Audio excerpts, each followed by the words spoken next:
Bonsoir à tous, bienvenue pour ce 43e épisode de l'école des fanboys, un épisode où on va parler de plein de choses parce qu'il y a eu beaucoup de nouveautés ces dernières semaines et pour ce faire, on est accompagné d'un rédacteur de site Frandroid, notre ami Manu Casteron. Comment ça va, Manu? Ça va très bien, merci, et merci pour l'invitation. Salut à tous. Bah écoute, on est ravis de t'avoir avec nous, c'est la première fois qu'on a quelqu'un de chez Frandroid qui passe par chez nous, donc c'est une première, on est content.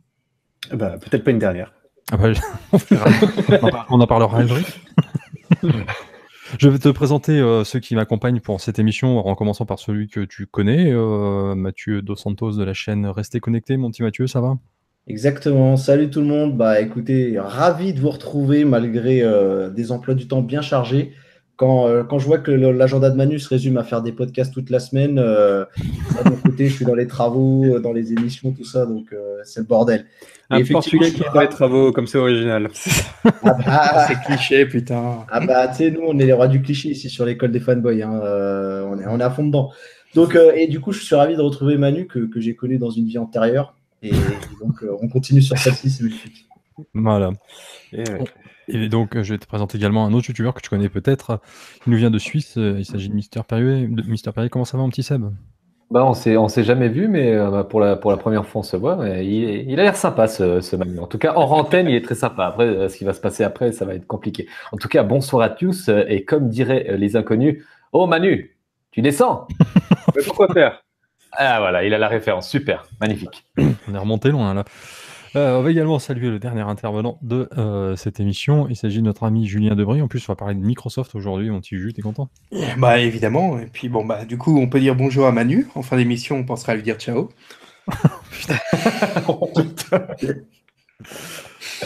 Manu, ne pars pas tout de suite. Je t'assure, on va essayer de faire en sorte. Non, mais c'est bien, parce que les deux plus classiques, elles sont tombées maintenant. Donc on va être tranquille maintenant. Voilà, ça devrait aller. Voilà. Et puis on aura le temps de rigoler encore quand on parlera de Microsoft, hein. Oui, aussi. Ça faisait longtemps. Voilà. Hein. J'espère que l'image va pas trop pixeliser ce soir. Oula, ça, on va voir. Mais Oh. effectivement, Ça commence bien. au programme de cette Attends, je suis sur D-Labs, apparemment il y a un stock de promo de blagues là. Je vois que Seb il a commenté, donc à mon avis. Ça n'existe pas, Deal Labs en Suisse. Vous venez chercher les produits chez nous, mais nous, on ne vient pas les chercher chez vous. En tout cas, dans cette émission, il va être question, donc on va reparler un petit peu des iPhones, parce qu'il y a eu quelques petits soucis avec ces nouveaux iPhones. Donc on va en parler, ainsi que donc des pixels, des différentes nouveautés qui ont été présentées lors de la conférence Google il y a quelques jours en arrière. Et il y a également eu une conférence chez Huawei et une autre chez Microsoft. Donc avec quelques nouveautés intéressantes aussi, donc pour une fois, hein, c'est l'occasion pour nous d'en reparler. Ça fait un petit moment qu'on n'avait pas parlé de Microsoft, donc Juju va être content. Mais sans plus attendre, on va donc commencer directement par Apple et en faisant un petit bilan donc de ces nouveaux iPhones. Donc Manu, toi qui bosses chez Frandroid, malgré tout, tu as un iPhone dans ta compagnie, hein. J'ai un iPhone dans ma compagnie, effectivement. Ça a été très douloureux, je dois l'avouer. Non. Et, en fait, c'est mon premier iPhone depuis le 3GS. D'accord, mais on t'a forcé ou comment ça se passe? Il fallait quelqu'un pour C'est faire le le test. message. Et personne n'a voulu se dévouer. Donc, en bon responsable, je prends les balles pour mon équipe. Donc c'est moi qui ai fait le test de l'iPhone 10S. Non, c'est pas celui-là. Après, il est là. Non, Voilà. j'ai discuté avec Omar, il a perdu un pari, hein, rien à voir. C'est un 10S ou un 10S Max que tu as? 10S, c'est le petit. Et donc du coup, c'est vraiment. Alors mon test n'est pas encore sorti, mais ce sera vraiment l'avis d'un fan d'Android qui passe à iOS, enfin qui se force à passer sur iOS pendant 2 semaines. Et je dois avouer que ceux qui me connaissent, que ce soit sur les réseaux sociaux ou mes proches, paix à leur âme, savent que j'aime pas trop Apple et surtout la partie logicielle. Et j'étais très agréablement surpris. Je dois avouer qu'au bout de 2 semaines, en fait, on s'y fait. Mais je t'avais dit, Manu, qu'on pouvait changer le fond d'écran maintenant, c'était possible sur iOS. Et je ne l'ai pas payé, je vous jure, je ne l'ai pas payé. Bah écoute, non mais c'est bien, ça nous fait un petit teasing sur ce test. Ah, ça fait du bien. Pour une fois qu'il y a un bon invité, oh super. Il arrêtera dans quelques temps, j'imagine, enfin dans quelques jours, ce test sur Android. Ouais, il arrive ce week-end. Oh là, d'accord. Alors, Oh là là, ça va chauffer. info exclusive en regardant cette émission où ça arrive. C'est la fin de ton calvaire. C'est la fin de ton calvaire, Manu. Courage. Non, non, non, bah, tu vois, je suis presque déçu d'avoir à le renvoyer, celui-ci, parce que, bah, alors, je dis pas que j'en ferai mon téléphone quotidien, parce qu'il me manque quand même pas mal de trucs, mais c'est agréable, c'est vraiment agréable à utiliser, et il y a plein de bonnes idées que j'aimerais voir arriver sur Android, en fait. Lesquels, par exemple? Bah, Sans vouloir non plus spoiler ton test, parce que Alors, c'est un peu dommage. un truc tout bête, mais les écrans sont de plus en plus grands. Et quand on l'utilise à une main, vous avez tous ce problème à un moment ou à un autre où vous essayez de jeter votre pouce en haut à gauche de l'écran, mais vous n'y arrivez pas. Et ça, bah, tous les constructeurs Android, ou en tout cas une grande partie des constructeurs Android, ont essayé de le corriger avec un truc qui réduit l'écran. Et Apple l'a fait différemment en rabaissant l'écran. Et ça, c'est tout con. Oui, mais je en suis fait, d'accord. du coup, tu vois totalement ton écran et ça te donne accès aux informations que tu n'avais pas, accessibles à ton pouce, mais ça rend le truc beaucoup plus intelligent puisque ça va pas réduire la définition de ton écran, en fait. Et c'est un geste simple que je trouve. Oui, Sur c'est Android, très, très des fois, simple.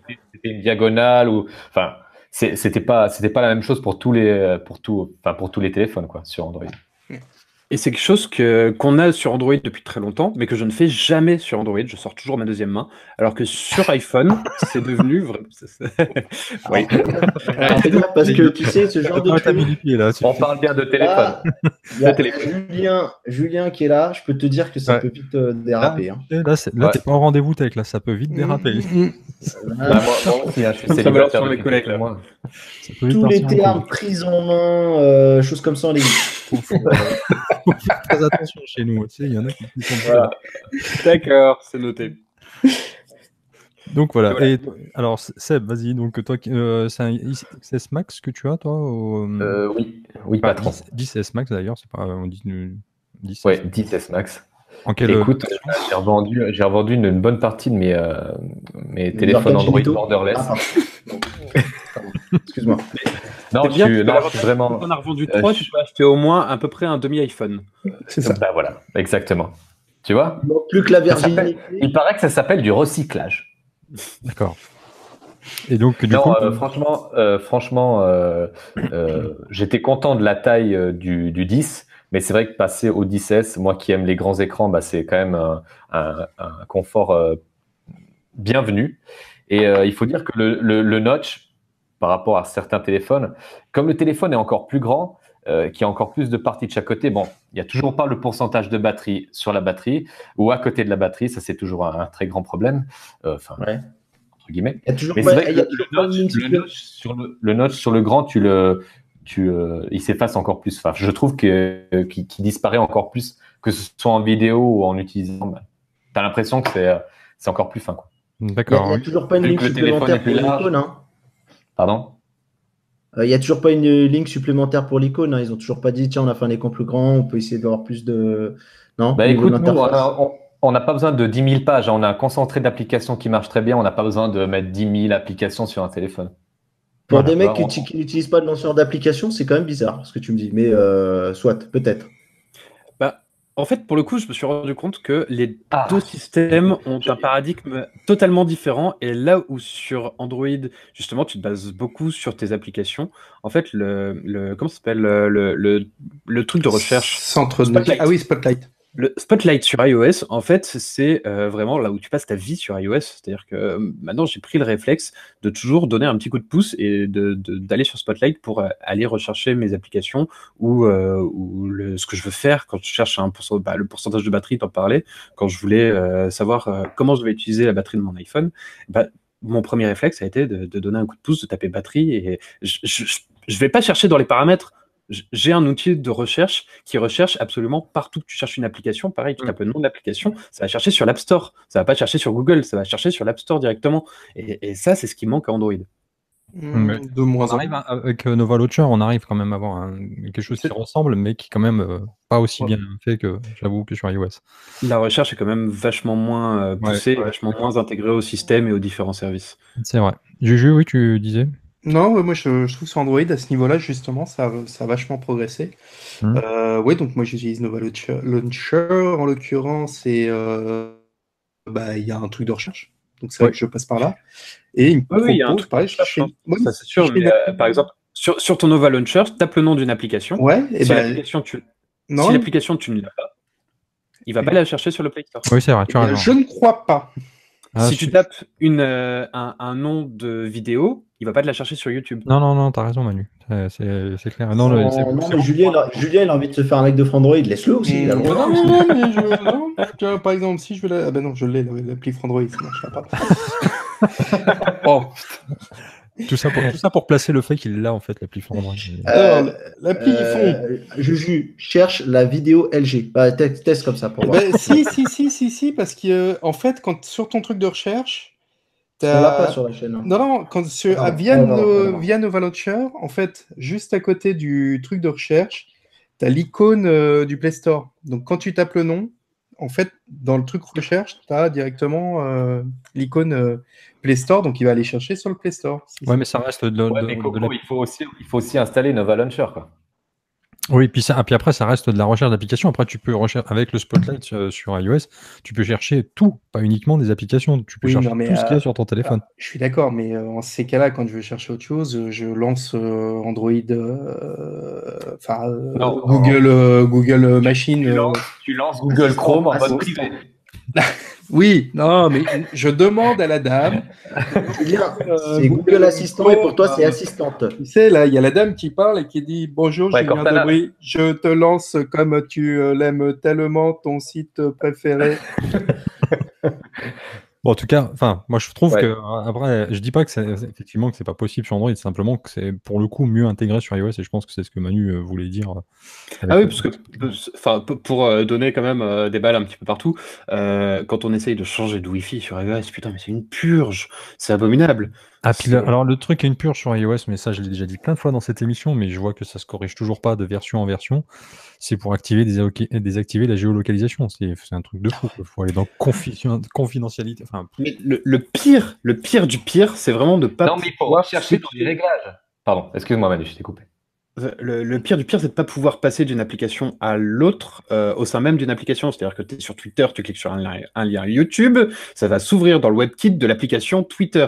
Impossible de l'ouvrir sur ton truc YouTube. Pareil pour les mails, si tu veux, si tu as un lien mail-to de point quelque chose, ça va l'ouvrir dans l'application mail d'iOS et pas dans ton application Gmail. Tu n'as aucun moyen de l'avoir par défaut. C'est abominable. Ouais, ça je suis d'accord aussi, c'est vrai. Toi, Mathieu, je te demande pas ce que tu as pensé des nouveaux iPhones parce que je sais pas. Mathieu est déjà parti. Tu les as pas reçus encore. Oui, c'est de la merde. Non, alors attends. Écoute, non, je t'avoue, je l'ai pas testé plus que ça. Donc j'avoue, non, ça m'a pas trop intéressé. À la limite, franchement, si j'avais eu moyen, j'aurais voulu en faire un test sur rester connecté. Mais là, vu le budget qui s'est réduit comme peau de chagrin, on n'avait plus les moyens de faire comme on avait fait pour le 7. On en a parlé hors antenne. Tu sais que si tu veux vendre des reins. Je sais qu'apparemment maintenant, il faut que je peux me tourner vers toi. D'ailleurs, je voulais dire très très bien ton site, Le Bon Organe. Non, il y avait un S. T'as pas bien vu. Ouais, c'est alors ça, c'est le tien, Le Bon Organe. Pardon. Oui, pardon. Je mélange un peu les deux. Ouais, c'est pas tout à fait la même chose d'ailleurs. Non. Mais je vais encore rajouter un tout petit truc, c'est que j'ai vu quand même une belle amélioration sur l'appareil photo, surtout avec le Smart HDR, qui apporte quand même pas mal de choses, je trouve, en basse lumière. Donc il y a quand même, j'ai trouvé que l'appareil photo fait des bons trucs. Franchement, il y a des bons trucs. Alors justement, Manu, vu que toi, il y a beaucoup de smartphones haut de gamme qui sont passés entre tes mains ces dernières semaines, tu le situerais où l'iPhone à ce niveau-là? Parce qu'il y a quand même eu deux poids lourds dans le monde de la photo, dont on va parler après, qui sont les Pixel 3 XL et le Mate 20 Pro. Donc, disons que si je devais faire un top 3, ce serait pas le premier et ce serait pas le deuxième non plus. Il est pas mal en photo, mais j'ai été un peu déçu. En fait, c'est marrant parce que j'ai été conquis par la batterie, alors que tout le monde dit que l'iPhone a une batterie de merde depuis des générations. Mais en fait, aujourd'hui, c'est faux. Il tient très bien. Mais par contre, tout le monde dit également qu'il fait d'excellentes photos. Et en fait, je me suis dit, c'est pas si beau que ça par rapport Voilà. Pour abonder dans On est ton d'accord. sens par rapport à ce que tu disais au niveau de l'autonomie, là, j'ai vu juste avant, tout à l'heure, là, en fin de journée, un youtubeur que je suis qui s'appelle Xitech Care, qui a fait un comparatif d'autonomie entre le Huawei Mate 20 Pro, le XS Max, pas le XS, hein, le XS Max, le Note 9 et le Pixel 3 XL. Et effectivement, c'est l'iPhone hein, qui est arrivé en tête. Bon, de peu, hein, parce il a tenu 8h07. Le Note 9 8h05, le Huawei Mate 20 Pro 8h03, donc ça se tient. Il n'y a que le Pixel 3 XL qui est un peu derrière, mais à 7h51. Donc bon, ça se tient en un quart d'heure, quoi. Mais pour le coup, oui, effectivement, il n'est pas ridicule en autonomie. C'est le quart d'heure. Voilà. Ceci dit, tu dis ça, mais tu sais, Apple, c'est un des arguments. Hein. On vous fait gagner un quart d'heure de plus. Des fois, ils le disent dans la conf. Alors, je sais que pour c'est 1 heure avec le XR. N'importe quel possesseur d'iPhone, un quart d'heure de plus, c'est déjà beaucoup. Ah bah, c'est beaucoup. Petite question, mais quel était son protocole? Parce que 8 heures en vidéo, 8 heures au veille ou 8 heures sur autre chose, c'est quand même assez différent, suivant si c'est de l'utilisation poussée ou pas, et s'il y a des temps d'idle, de pause. On s'en est rendu compte, en fait, parce qu'on a un protocole de test automatisé. À la rédaction. Et à un moment, on avait coupé les pauses parce qu'on se disait, comme ça, on va gagner du temps et on vide la batterie le plus rapidement possible. Et sur les smartphones de Huawei, donc tous ceux qui ont une puce Kirin, en fait, on a eu un gros problème parce que la puce a besoin d'un temps où elle est pas sollicitée à fond. Et du coup, les téléphones se vidaient en 3 heures, là où les autres mettaient 8 à 10 heures.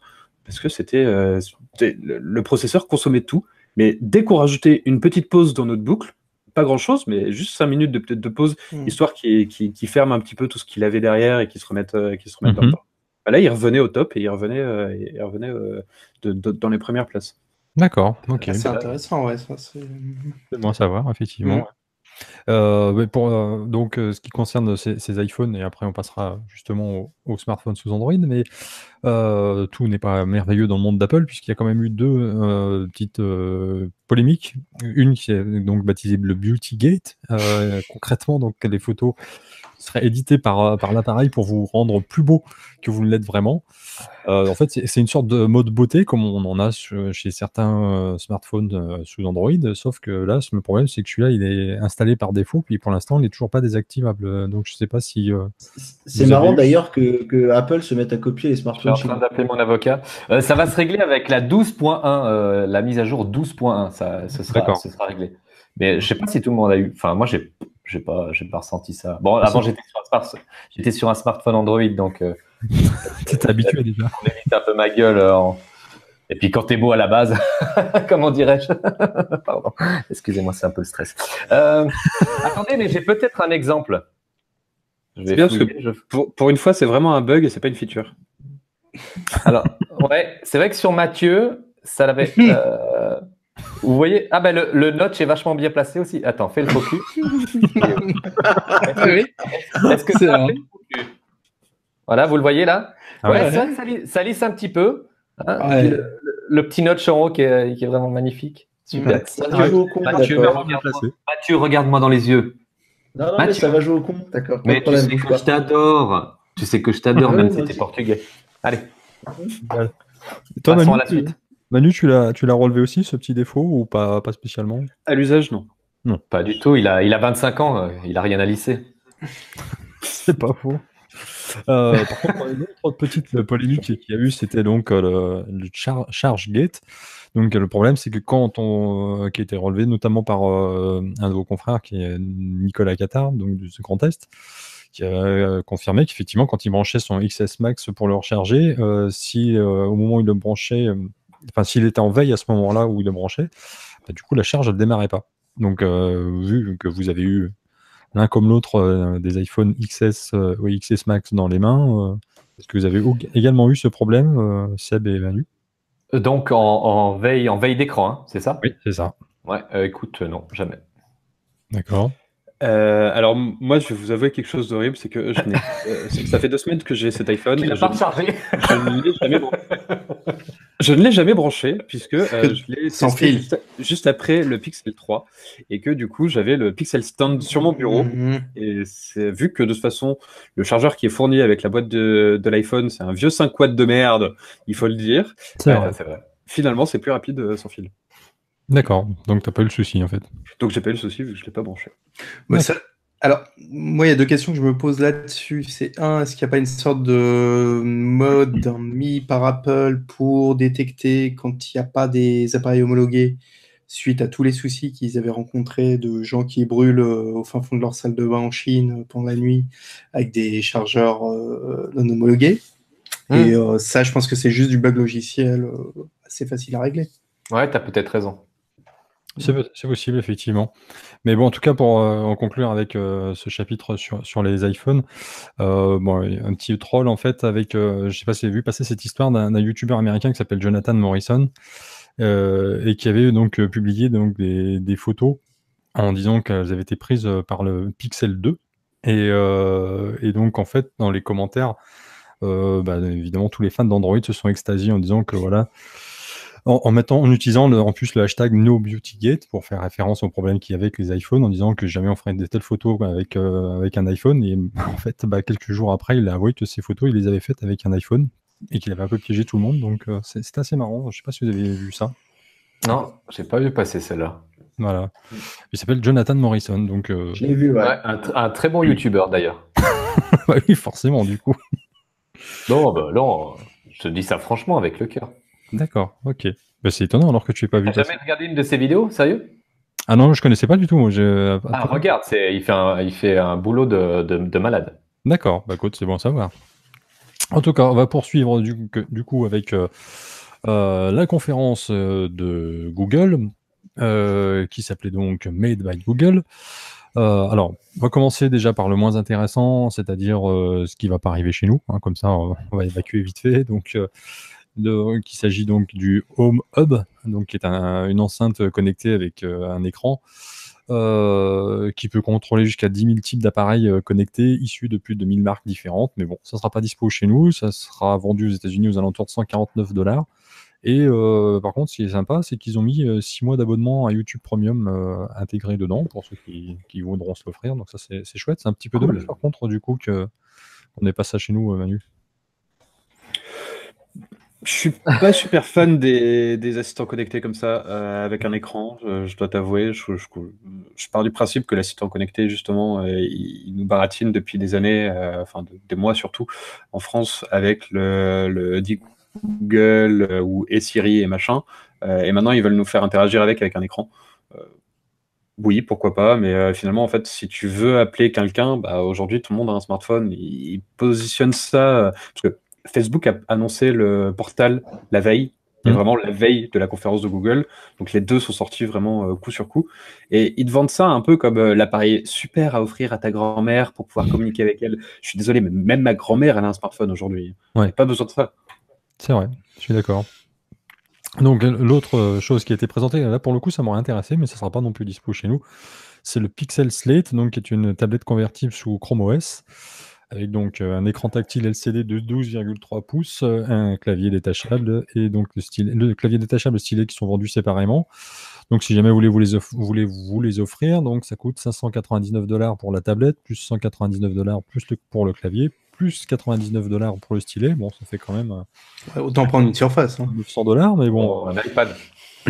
Ouais, mais ce qui est bien, c'est que ça supporte quand même les applis Android, les applis Linux, Google Assistant, donc bon, il y a déjà de quoi faire avec tout ça. Autant prendre une Surface qui prendra tes applis Google, je te le rappelle, Android. Pour naviguer sur Internet et jouer à Angry Birds. Ça existe encore, Angry Birds? Je sais pas du tout. Alors là, tu me poses une colle.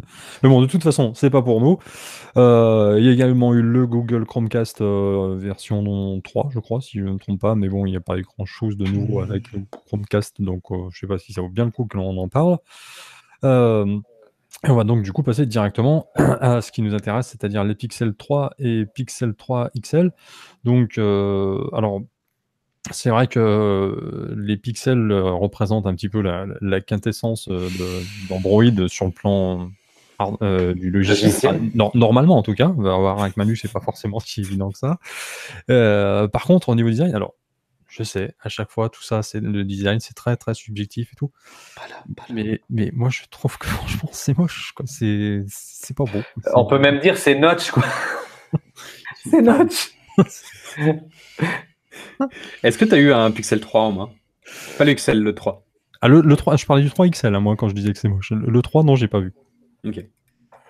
Moi, si.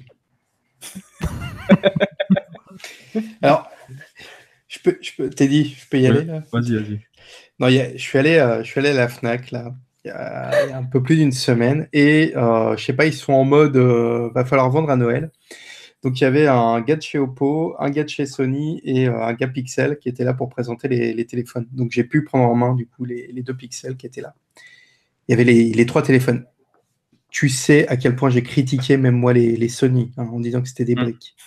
Je t'assure que pour une fois, à côté du Pixel, mais le Sony, mais c'était un Van Gogh, quoi. C'était une œuvre d'art. Là, T'étais au Louvre. Franchement, et je regardais ce Pixel qui a d'autres qualités, hein.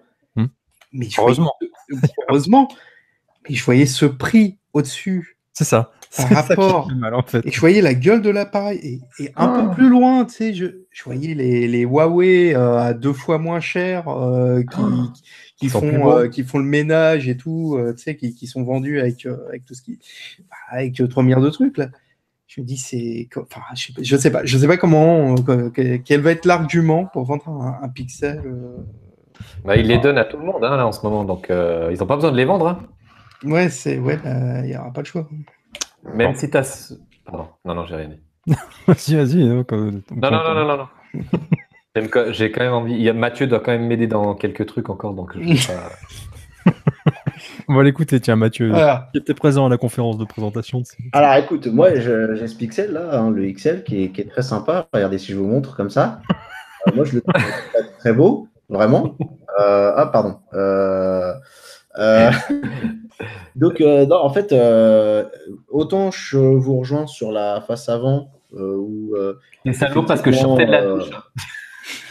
Ah, bah, ça, tu fais ce que tu veux dans ta vie. Hein, après, ouais, mais le problème, c'est que j'étais chez toi. Oh, bah écoute. Hein? Non, on veut pas savoir. Après, le problème, c'est qu'on se demande qui s'est fait trouer. C'est ça le truc qui est chelou. Oui, la savonnette. Mais pour le coup, autant sur l'avant, bon, c'est vrai qu'il y a peu, malheureusement, d'arguments pour lui. Même si je trouve qu'au final, quand on l'a sur soi, moi, je le trouve plus si horrible que ça, même si effectivement, c'est pas le plus beau de l'année, on est d'accord. Par contre, moi, l'arrière, je suis pas d'accord avec vous. Je le trouve très, très non, bon. moi, l'arrière, je suis d'accord avec toi. L'arrière est très sympa. En fait, le problème, c'est que quand on entend les gens qui parlent du Pixel, j'ai l'impression qu'il n'y a qu'une face avant qui existe. Et c'est ça qui me pose souci, en fait. Le souci, si tu veux, c'est que, alors, pour te répondre, c'est que la face arrière, globalement, les 3 quarts des gens s'en foutent puisque tout le monde met des coques. Donc, à la limite, c'est comme, tu vois, quand Honor fait des coques avec des couleurs qui changent selon l'inclinaison, etc. C'est très joli, c'est ok, mais de toute façon, comme tu vas mettre une coque dessus, tout le monde s'en branle. Alors, pas forcément, parce que moi, j'ai pour habitude de mettre des coques transparentes. Donc, l'arrière, s'il est moche, je mets une coque noire, par exemple. Mais moi, en général, si un téléphone me plaît, j'ai tendance à mettre une coque transparente. Bon, là, malheureusement, Google nous a filé des coques que je trouve très belles aussi. Ouais, mais elles sont belles. Donc, du coup, en fait, beau sur beau, bon, tant qu'à faire, tu vas jouer la carte de la protection, de la sécurité, surtout qu'on sait que ces téléphones-là, ils sont super scratchés, en fait. C'est compliqué. Après, honnêtement, au-delà de ça, j'ai pas envie de m'ouvrir les yeux à chaque fois que je regarde cette face avant, même si effectivement le notch, voilà, il est pas terrible. Ah non, Mais de toute façon, Seb, il peut dire ce qu'il veut. Aucun notch n'est beau. Il ne fera pas croire que le notch de l'iPhone, il est plus beau.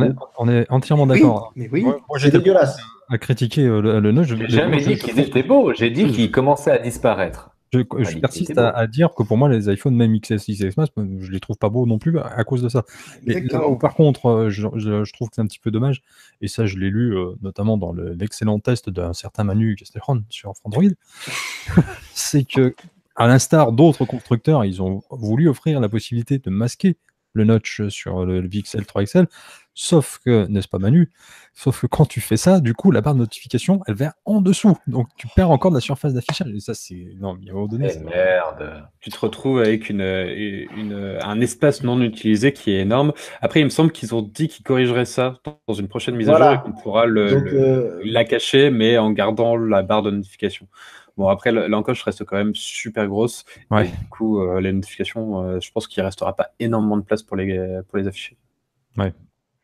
En tout cas, bon, il a d'autres qualités, par contre. Il a plein de qualités. J'ai du mal à comprendre ce qu'il veut dire par les notifications, tu auras du mal à les afficher. J'ai pas compris ça.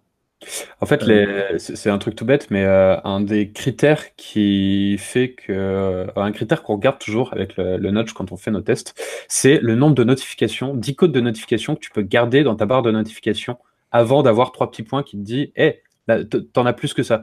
Alors, il y a des interfaces, par exemple OxygenOS chez OnePlus, tu peux avoir jusqu'à 4 notifications avant, quatre petites icônes différentes, donc une de WhatsApp, une de tes mails, une de Facebook Messenger et une quatrième SMS par exemple, et tu vois tes quatre icônes. Chez certains, tu as par exemple l'heure ou l'icône de batterie qui vient se mettre à gauche, et du coup, dès que tu n'as plus d'une notification, bah, tu vois plus. Tu as juste 3 petits points qui te disent ah, tu as des notifications, mais tu sais même pas lesquelles. Donc, tu es obligé d'ouvrir ton téléphone, enfin de le déverrouiller et de regarder ce que tu as comme notification parce que tu peux pas, tu le vois pas. Là, tu en as deux. Mais après, quelque part, là où je ne veux pas remettre en cause ce truc-là, mais normalement aussi dans l'OS Display que tu as sur le Pixel, tu peux le voir sans avoir forcément à déverrouiller ton appareil. Oui, après, ça dépend de. Quand tu double le tapes, tu peux voir combien de. Voilà, il suffit de faire ça et on a une liste en dessous d'icônes. Non, ça dépend de l'interface de chaque constructeur, évidemment, hein, mais c'est un des trucs qui peut gêner sur l'encoche. Ouais, effectivement. Après, bon, on va pas refaire le débat, ils sont chiés sur l'encoche. Mais pour moi, ils sont chiés sur l'encoche comme les autres se sont chiés parce que effectivement, elle est plus épaisse, mais en même temps, par exemple, celle de l'iPhone, elle est plus large. Après, c'est une question de perspective. Pour moi, un téléphone qui a une encoche, c'est un téléphone qui s'est raté. Quelque part. Ouais, mais quand il a une double encoche, quand il a encore une encoche en bas, alors là, c'est. Oui, mais dans ce cas-là, si vous gardez que ça sur vous, le beauty face, les problèmes qu'on a eu sur les iPhones, on garde que ça. Ce que tu as dit, ça se règle par une mise à jour. Ça se corrige. La grosse barre en bas, elle va pas se cacher par une mise à jour. Non, mais non, on parle de la barre. Non, mais de la barre. Non, mais moi, je te parle de la grosse barre qui est en bas. Du téléphone. Ah, la barre en bas. Le manque de barre qui est en bas, mais ça, c'est justifié par un haut-parleur.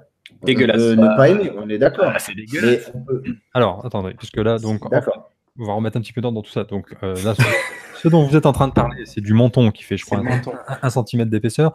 Donc, tu nous dis qu'il est justifié parce qu'il y a donc 2 haut-parleurs en façade, mais sauf que malheureusement, le son, je crois, alors moi, je ne l'ai pas écouté, mais je m'en remets à ton test, Manu, le son, tu recommandes carrément de prendre un casque. En gros. Ouais, carrément. Je sais pas si tu l'as écouté, Mathieu, si tu as essayé les haut-parleurs un petit peu, mais ils te vendent en fait un haut-parleur stéréo. Mais déjà, le haut-parleur de gauche, c'est le haut-parleur d'Apple, mais ils ont juste poussé un petit peu le son. Tu vois, par exemple, Apple fait la même chose et plein d'autres constructeurs font la même chose. Ils utilisent le haut-parleur d'Apple pour faire de la stéréo et tu as un son que tu peux écouter. Là, tu as vraiment l'impression d'avoir ton haut-parleur d'Apple, mais genre comme quand tu es en train de passer un appel, mais tu as juste mis le son à fond. C'est le truc un peu étouffé, qui est un peu dégueulasse. Donc ça, c'est pas bon. Et même le haut-parleur principal. Ah mince, du coup, on n'a plus le son. Il fallait pas critiquer au haut-parleur sur un game. Je l'ai muté. Pardon, j'ai appuyé sur mon micro. Ça, c'est muté. Alors, fais gaffe à ce que tu vas dire, Manu, parce que là, j'ai le doigt sur le bouton. Il y a de l'autocensure chez Google. C'est Google qui dit ça. Mais je sais pas du coup à quel moment ça va couper, mais le son est pas bon sur les haut-parleurs. Et donc c'est un peu dommage de justifier un design qui effectivement sera pas du goût de tout le monde par un double haut-parleur qui n'a pas la qualité qu'on attend justement d'un double haut-parleur frontal comme ça. Voilà, d'accord. Alors, oui, vas-y, Juju, pardon. Non, juste Mathieu, c'est pas tant. J'aime pas le design, hein, mais ça, les goûts, les couleurs. Moi, je te dis, vraiment, pour moi, le problème que j'ai, c'est le placement prix par rapport à la concurrence sur Android en ce moment et tous les téléphones qui sortent avec des putains de designs et des prix super intéressants. C'est ça, moi, qui me parle. Alors, dans ce cas-là, Juju, ce que je voudrais que tu justifies, c'est si on prend ton univers dans l'école des fanboys, qui est Microsoft. Ouais. Désolé, la Surface Pro, c'est aberrant. Justifie-moi le prix par rapport aux autres ordinateurs qui sont proposés. Et je te montre des Lenovo, des trucs qui sont super, des fois peut-être plus élégants. Je suis d'accord et ça va s'en ressortir dans les ventes. Tu peux plus, on en parlera après, mais quand on va parler de la surface, je vais être le premier à te dire, faire un truc avec le gros bord noir là sur tout le côté de la surface, qui fait qu'il y a là un design qui est pas terrible, et le proposer à ce prix-là, bah moi je te le dis, même en fan de Microsoft, là il y a un moment, ça va être compliqué, face à des concurrents qui font plus beau et moins cher. D'accord. Aujourd'hui. Tu peux pas, juste pour terminer, tu peux pas pour moi arrêter les Nexus, te lancer dans une marque comme les Pixels et avoir un positionnement tarifaire qui n'est pas celui proche de ton rival, on va dire, qui est l'iPhone.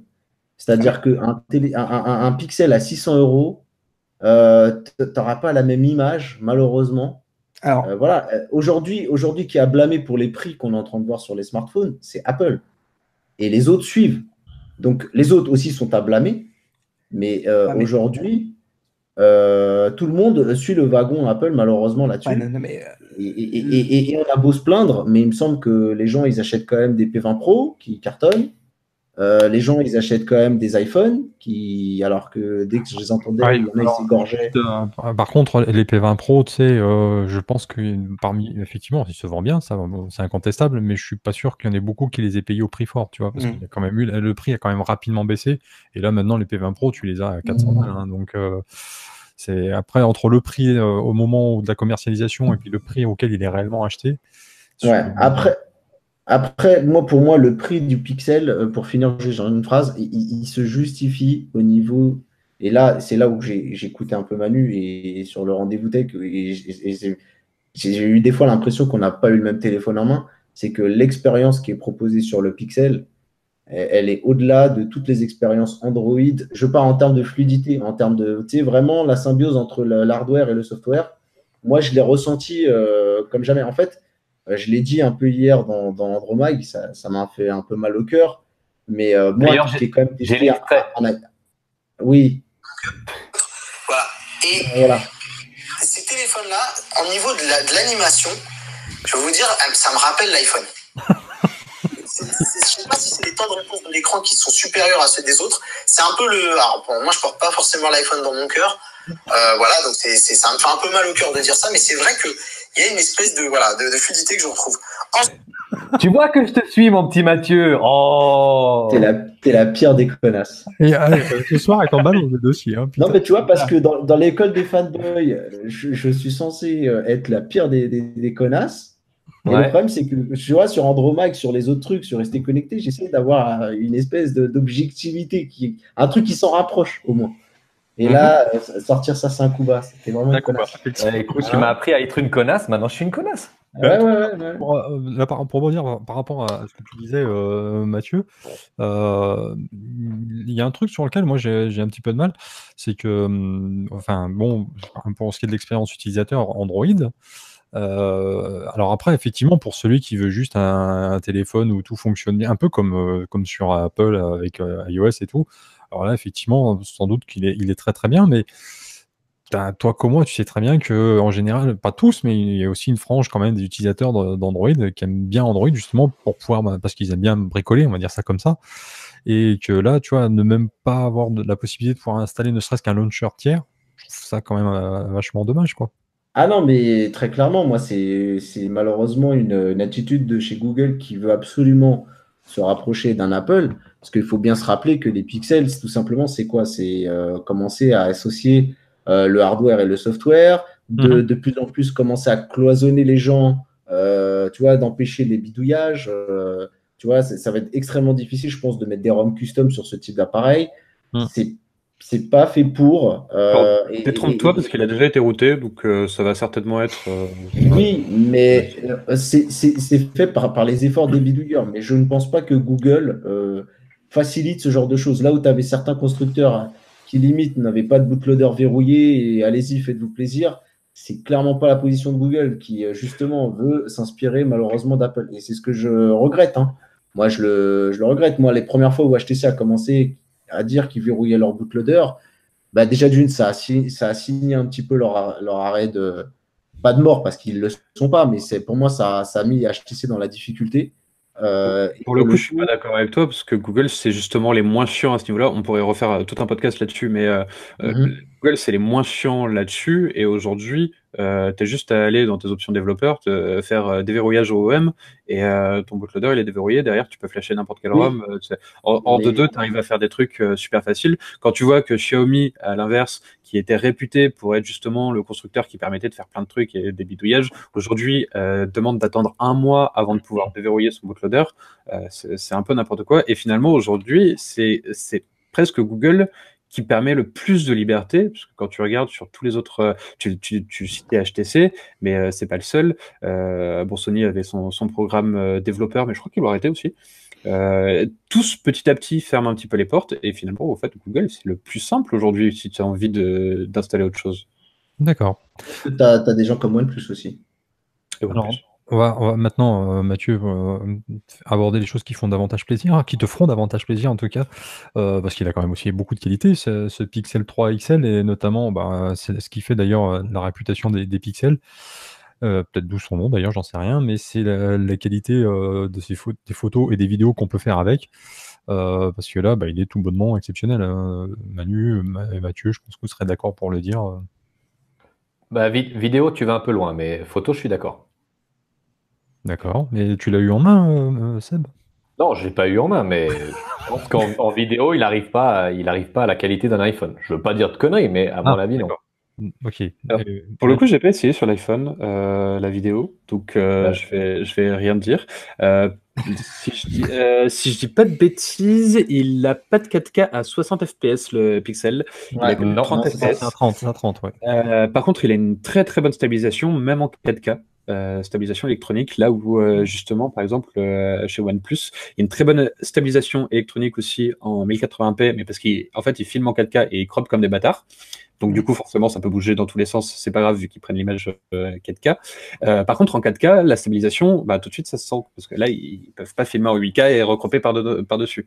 Et là, pour le coup, la stabilisation en 4K du Pixel, alors moi, je me suis amusé même à sautiller un peu sur place avec le téléphone dans les mains. C'est à peine si on voit une secousse sur la vidéo finale. C'est impressionnant. Ouais. Et en photo, faut quand même aussi préciser qu'il y a quand même, il fait des photos exceptionnelles tout en ayant qu'un simple capteur en arrière, quoi. Donc, là où tout le monde en met 2, 3, voire 4 même maintenant avec Samsung et le Galaxy A9. Donc là, c'est assez formidable ce qu'arrive à faire Google avec un seul capteur, quoi. Oui, surtout qu'en plus, tu retrouves l'ensemble des fonctionnalités que tu as envie d'attendre sur les téléphones qui ont 3 à 4 capteurs. Tu as un espèce de grand angle, tu as un zoom, sur lequel ils ont énormément travaillé avec le traitement qui fait des zooms de qualité. Et en plus, ils ont eu la bonne idée de prendre le grand angle sur la caméra avant en te rajoutant une caméra supplémentaire. Parce qu'à mon avis, ils n'avaient peut-être pas moyen d'avoir autant de qualité sur la face avant que sur la face arrière. Non, effectivement, je suis totalement d'accord. Là, c'est clair que c'est l'argument imparable, sachant que ça, couplé à Google Photos en illimité, franchement, c'est génial, quoi. Parce que tu retrouves tes photos pleine qualité sur Google Photos, là où, quand tu as d'autres marques, si tu veux de l'illimité, il faut accepter une compression à 16 mégapixels et à 1080p. Là, tu peux envoyer tes vidéos en 4K et tout. C'est quand même un service non négligeable, je trouve, moi. Parce que je suis un gros addict de Google Photos. Ouais. Par contre, les photos, faut pouvoir les retrouver dans ta bibliothèque, puisque il y a eu un petit peu... Avec les mots-clés, franchement, je te jure que c'est... En général, quand j'ai cherché un truc par un mot-clé, Non, mais je te dis ça, c'est parce que tu n'as peut-être pas vu passer l'info, mais c'est parce qu'il y a un bug apparemment. C'est-à-dire que si tu prends une photo avec et que pour une raison X ou Y, tu verrouilles ton téléphone dans la foulée, et la photo ne s'enregistre pas dans ta galerie apparemment. Je sais pas si... Voilà. Donc ça, c'est un peu... Je n'ai pas constaté ça, mais effectivement, c'est bon à savoir. Oui, parce qu'on parle beaucoup enfin, on a beaucoup parlé des problèmes d'Apple et de l'iPhone en début avec le Beautygate, etc. Mais c'est vrai qu'il y a eu ça sur le Pixel 3 et j'avais une autre. Il y a d'autres bugs qui ont été soulevés. Je ne sais pas si quelqu'un je les avais en tête tout à l'heure, ils m'ont échappé. Ah bah, moi, j'avais vu que celui-là, mais après, il y en a peut-être eu d'autres, hein, pour le coup. Après, c'est marrant parce que pile poil, on vient de m'envoyer un tweet. Alors, je sais pas exactement comment il a obtenu ça, mais voilà, c'est quelqu'un qui s'est retrouvé avec une deuxième encoche sur le côté pas du mal. téléphone. Le cauchemar ultime. Voilà. C'est un développeur, ça. C'est un développeur, hein, rassure-moi. Jesse Burroff, je sais pas. C'est sur Twitter, donc, mais je vous donnerai plus d'infos après. Ouais, c'est un con, c'est un con. Mais ouais, il y a eu quelques soucis avec les photos et autre chose, quoi. Ah oui, bah oui, le Pixel Stand. Alors, ça, j'ai Ah pas oui. suivi. C'est le chargeur sans fil qui est excellent, chargeur sans fil 10 watts, qui est, bon, est un peu cher, 79 $ pour un chargeur, mais très très bon et qui permet de faire passer son téléphone en plus en mode un peu assistant personnel. Donc c'est vraiment très chouette. Le problème, c'est qu'en fait, il fonctionne à 10 watts qu'avec le Pixel. Non, pardon, c'est l'inverse. C'est le Pixel ne fonctionne à 10 watts qu'avec le Pixel Stand. Si vous essayez avec un chargeur tiers, en fait, il se rechargera à 5 watts. Ah oui, Le bride. Ok. c'est dommage. C'est bridé. Effectivement, ça peut lise un peu hein, chez Google, j'aurais pas à dire. Mais bon, Ouais, non. j'ai Ici l'impression- qui nous Moi, sortent une très montre. clairement, c'est un constat qu'on fait depuis des années, hein, Ouais, malheureusement. Ouais. Ouais, c'est à ton grand regret, j'imagine. Ouais. Ah ouais, à mon grand, de ouf. Hein. C'est De ouf, hein. Moi, je suis genre, si ça continue comme ça, je vais demander à Windows Phone de revenir. Hein. En tout cas, on va passer donc à une autre conférence. Par contre, j'ai juste une question, Ouais. juste sur le Pixel Stand, et je vais en profiter pour la demander à Manu. Chez moi, je n'ai jamais réussi à afficher les photos avec le Pixel Stand. Est-ce que tu as eu ce problème ou... Alors oui, parce que normalement, ils ont dû te pousser une mise à jour, mais Ok. tu l'as peut-être pas eu. C'était lié à ton adresse mail. Ouais. Mais demande à Google, parce que je sais que Ulrich a réussi, parce que lui, ils avaient bien son adresse mail pour lui pousser la dernière mise à jour de l'application.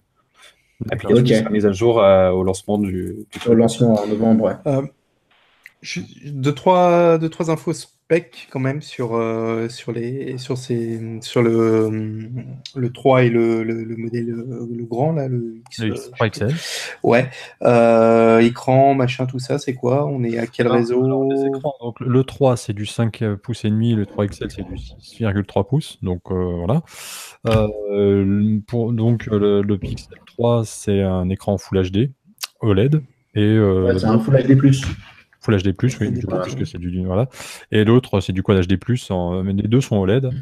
Et si tu veux les tarifs, donc le Pixel 3 64 Go c'est 859 €, le 128 Go 959, et les 3 XL 64 Go c'est aussi 959, et le 3 XL 128 c'est 1059.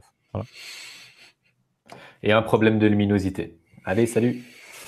On va passer donc du coup à la conférence Huawei. Alors comme on l'a fait un petit peu avec celle de Google, on va évacuer tout de suite ce qui va pas arriver chez nous, c'est-à-dire donc le dernier qui était présenté et qu'on n'attendait pas d'ailleurs, qui est le Mate 20X, donc un smartphone, enfin je sais pas si on peut encore appeler ça un smartphone avec un écran OLED de 7,2 pouces, mais bon, par contre qui reprend les caractéristiques du reste de la gamme Mate 20 avec le triple capteur photo, le Keyring 980, il a 6 Go de RAM, le capteur d'écran, enfin le capteur d'empreinte pardon qu'il a est au dos et pas sous l'écran, contrairement au Mate 20 Pro dont on va parler tout de suite après. Il a le notch en forme de goutte d'eau comme sur le Mate 20 tout court, mais sur le Mate 20 Pro c'est autre chose. On va voir ça tout de suite. Et il a une batterie de 5000 mAh et la possibilité de rajouter en accessoire un stylet ou un gamepad. Bon, ça coûte 899 € cette histoire, mais c'est pas dispo chez nous, donc c'est dommage parce que bon, quelque part, je trouvais que c'était intéressant comme appareil, mais bon, tant pis. Est-ce que tu as vraiment envie d'avoir un téléphone de 7 pouces dans ta poche? Ouais. Non, dans ma poche, non, peut-être pas, effectivement, mais bon, pourquoi pas. Après, en tout cas, à tester, j'ai trouvé ça intéressant. Donc, il y a également donc le Mate 20 Lite qui avait déjà été précédemment présenté, donc on va pas revenir dessus non plus. Le Mate 20, lui, donc, qui a un écran LCD de 6,5 pouces et donc le fameux notch en goutte d'eau. Mais je le trouve pas très très intéressant celui-ci. Je trouve plus intéressant son grand frère, donc le Mate 20 Pro, qui lui a un écran OLED de 6,4 pouces. Alors bon, par contre, au niveau design, bon, c'est peut-être la seule critique qu'on pourrait faire éventuellement, c'est que ils sont pas trop foulés, quoi, parce que finalement, c'est juste un Galaxy S9 Plus avec le haut d'un iPhone XS ou du compte, et puis voilà, quoi. En gros, c'est ça. Puis on résume. Si on prend la façade avant, après, j'ai envie de te dire qu'aujourd'hui, pour la façade avant, il y a très peu de constructeurs qui se foulent et on a quand même pas mal de designs qui sont très très proches et tout va se faire à l'arrière. Là où tu as des marques comme Xiaomi, encore une fois, qui copient allègrement Apple. Là, le Mate 20 a essayé de faire un petit peu original. Oui, alors les Chinois tiennent à dire qu'ils copient pas, ils améliorent. C'est pas pareil. Voilà. Alors l'arrière, effectivement, tu as la possibilité d'avoir une finition striée qui s'appelle Hyper Optical Pattern, donc qui permet d'avoir moins de traces de doigts et de rendre le téléphone moins glissant. Et j'ai vu, je ne sais plus quel youtubeur italien qui avait en test cette version-là, et effectivement, il montrait que ça prenait vraiment pas peu les traces de doigts. Ça avait l'air assez efficace, donc ça, je trouve que c'est pas mal par contre. Parce que c'est vrai que c'est un problème qu'on a maintenant sur la plupart des smartphones, c'est que c'est des aimants à traces de doigts. Ouais, et des savonnettes en plus, pour certains modèles. Exactement, ouais. Le Pixel 3 XL en blanc, pas trop, ça va. Attention, en blanc, c'est toujours. C'est la texture. Non, ouais, mais t'as la texture mat aussi. Qui est pour le coup, c'est vrai que la texture mat, même sur le noir, en fait, marque très très peu. Ils ont vraiment bien géré là-dessus. C'est vrai. Donc, pour poursuivre avec les caractéristiques donc, de ce Huawei Mate 20 Pro, donc, il a le processeur Kirin 980, le capteur d'empreinte donc sous l'écran. Donc, du coup, c'est vrai que là, comme on a le notch avec la reconnaissance faciale 3D, je sais pas, il y avait peut-être moyen en ayant donc ce capteur d'empreinte sous l'écran, peut-être faire un truc à la Oppo ou je sais pas. Est-ce que c'était réellement nécessaire d'avoir ce grand notch, ce capteur d'empreinte faciale 3D, ce capteur facial 3D, pardon. Écoute, moi je t'avoue que au quotidien, dans l'utilisation pour déverrouiller le téléphone, je préfère la reconnaissance faciale. D'accord. Je trouve ça moins chiant finalement que le capteur d'empreinte, mais, et c'est le souci qu'il y a notamment sur le Oppo, c'est pas ou peu reconnu. On est bloqué sur Seb. Qu'est-ce que tu... Non, Seb. Moi, je voulais... Non, mais du coup, on était sur son image. Ouais. Tu disais ça, je voulais juste faire un bisou à Marion de Nowtech qui adore son Face ID. Je voulais juste faire un petit coucou comme ça. Elle adore le Face ID. Voilà. Et oui, donc le problème qu'il y a, c'est que ça n'est pas encore reconnu d'Android dans très très peu d'applications pour le paiement, pour ce genre de choses, contrairement à l'empreinte digitale. Donc là, du coup, tu vas pouvoir au moins, en gardant le truc de l'empreinte digitale sous l'écran, tu vas pouvoir t'en servir dans des applications genre PayPal. L'application PayPal, tu peux la déverrouiller à l'empreinte digitale. Ça ne marche pas avec les reconnaissances faciales actuellement sur Android. Ça va peut-être évoluer. Puis comme ça, au moins, tu as le choix. Oui, ouais. Et la reconnaissance faciale marche mal quand tu poses ton téléphone sur le bureau. Généralement, c'est quand il est vraiment à plat. Donc là, au moins, tu peux le déverrouiller directement. Donc, tu as le meilleur des deux mondes. Là, honnêtement, je trouve ça vachement bien. Ceci étant, elle est quand même vraisemblablement assez moyennement fiable sur ce Mate 20 Pro, puisque il y a déjà 2 journalistes d'Android Pit qui ont réussi à la berner, alors qu'en fait, c'est même pas des frères, hein, c'est juste qu'ils se ressemblent un peu, mais n'empêche qu'ils ont réussi à déverrouiller l'un comme l'autre le Huawei Mate 20 Pro, donc c'est un petit peu embêtant. On rappellera que Face ID, qui est réputé pour être très sécurisé aussi, a été déverrouillé par l'enfant de la propriétaire d'un iPhone. À l'époque, pareil, quand il était lancé, il y a eu tous les tests, etc., qui sont lancés. C'était aux États-Unis. Hein. Oui, d'accord. C'est sur Terre, quand même. Oui, sur Terre, mais quand la maman et l'enfant mangent du McDo. Ouais, et puis après la chirurgie esthétique. Ouais. En plus, c'est ça la même C'était Michael Jackson et son père. Non, mais attends, ceci, moi, les Face ID, il suffit que je gonfle les joues et il me reconnaît plus. Hein. Ah ouais, d'accord. Arrête. Mais parce que tu fais comme ça. Ne gonfle jamais les joues comme ça, espèce de con. C'est possible. Hein. Donc, après, c'est vrai que Juju, de toute façon, lui, il aime le meilleur des deux mondes, c'est-à-dire ça marche pas. Un doigt et une faciale. Hein, donc, en même temps, ça serait assez logique, hein, du coup, que ça ne marche pas, puisque de toute façon, il fait quelque part une sculpture en 3D de ton visage. Donc, étonnamment, il est capable de gérer... ça marche. Ah ouais. Mais derrière, il est capable de gérer les lunettes. Si j'ai les lunettes ou j'ai pas les lunettes, il me reconnaît. Et quand t'es nu, il te reconnaît? Bah, parce que j'ai aussi mis. Ah, d'accord. Voilà. T'as mis Popol. Voilà. On appelle ça la Dick ID. On va en revenir, si vous voulez bien, les gars. Désolé. Et il peut poser autre chose que son doigt aussi sur les lecteurs d'empreintes. Le prix. Oh. T'es dit le prix du Mate 20 Pro. s'il te Ah plaît. bah ça, on va y venir après, mais... parce que- Il adore les prix, donc, là. on va y venir après. Bah, Donc, c'est pas ça. En Mais... mode gauche. L'autre, il est en mode Mélenchon ce soir. Et... Non, attends, ça personne arrive. ne sait. Déconnez pas.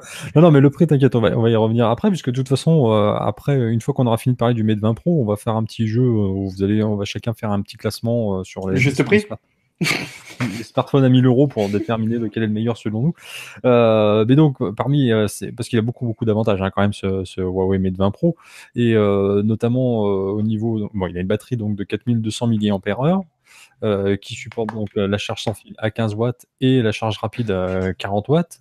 Donc, il a une très bonne autonomie, et en plus de ça, on peut le recharger rapidement, mon petit Manu, ce téléphone. Oui. Alors, c'est pas moi qui ai fait le test, donc je l'ai pas rechargé, mais de mémoire, c'était 75%, 30 minutes. Oui, c'est un truc dans ce genre-là, ouais, effectivement, de ce que j'ai lu, oui. Donc, c'est extrêmement rapide. Ouais. Et parmi donc ces autres qualités, bon bah là, à l'instar d'ailleurs du Google Pixel 3 XL, bien chez Frandroid, vous lui avez également mis 10 en photo, ce Huawei Mate 20 Pro, en photo vidéo. Il est là encore exceptionnel. Ouais. Pour les photos, il est vraiment très bon. Alors là, pour le coup, j'ai pas essayé personnellement en vidéo, donc je saurais pas dire exactement ce qu'il vaut.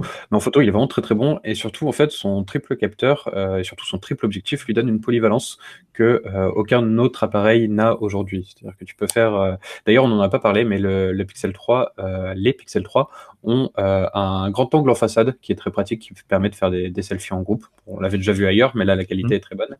Et là, c'est un peu pareil avec les trois objectifs. On a l'objectif normal, le grand angle et le zoom x5. Et la qualité du piqué sur le zoom est vraiment super impressionnante, et ça permet de prendre des photos de très bonne qualité à une distance absolument c'est ça, dingue. C'est un zoom optique. Un zoom soit x3, soit x5 sans perte de qualité. Donc ça, c'est quand même... D'accord, mais c'est un zoom optique ou numérique? Ou les deux? Optique. Optique, oui. Optique, ouais. T'as un optique et après t'as le numérique, bien sûr. Oui, bien sûr. Voilà. Et aussi une particularité, donc là c'est pour ce qui concerne la vidéo, c'est la possibilité de filmer en 21/9. J'ai vu ça, je trouvais ça étonnant. Parce que enfin bon, je crois pas qu'on va avoir déjà vu ça sur un autre smartphone précédemment, mais... Oui, Julien. Ah non, non, c'était la blague raciste, on va pas la faire. Non, on va éviter là. Julien, tu arrêtes. Non. Et il filme en 60 fps, je crois pas en 4K. Non, c'est du 30 fps aussi, je crois. C'est la crise. Hein. Et c'est fou avec des processeurs aussi puissants, je comprends pas. Mais le processeur, si tu veux, là, il est sollicité pour d'autres choses, puisque par contre, là, tu as la possibilité de faire un truc qui est assez étonnant, c'est de pouvoir faire un effet bokeh en vidéo. C'est quand même pas mal. Ça, c'est pas mal. T'as un effet bokeh en vidéo et t'as un effet noir et blanc, oui, avec une cible en couleur. Et ça, en fait, sur l'écran, déjà, tu vois la preview. Donc, j'ose même pas imaginer tout ce que doit subir le processeur pour bouffer le nombre d'informations, pour gérer la cible qui doit rester en couleur pendant qu'elle bouge. Et c'est dingue. Par exemple, là, imaginez que le fond derrière moi est gris, que moi je suis en couleur, j'attrape un truc, le truc dans ma main devient coloré. C'est absolument hallucinant. Et j'ai vu, même avec des mouvements rapides, ça calcule bien. Hein. Ça marche très bien. Ouais. Mathieu, toi, après, ça va jamais te servir. Quoi. Oui, c'est ça. Mathieu, je fais pas la liste de Schindler tous les 4 matins. Petit Mathieu, t'en penses quoi de ce Huawei Mate 20 Pro que tu as eu sur le plateau hier de Mag? Alors malheureusement, j'ai pas pu prendre beaucoup en main. C'est Steven qui l'avait ramené, que je salue et que j'embrasse. Et du coup, en fait, les finitions de l'appareil sont top. Et j'ai l'impression que de toute façon, la stature, elle a été donnée à Huawei depuis le P20 Pro, qui a vraiment commencé à surclasser les appareils sur des points sur la photo sur lesquels il était très en retard.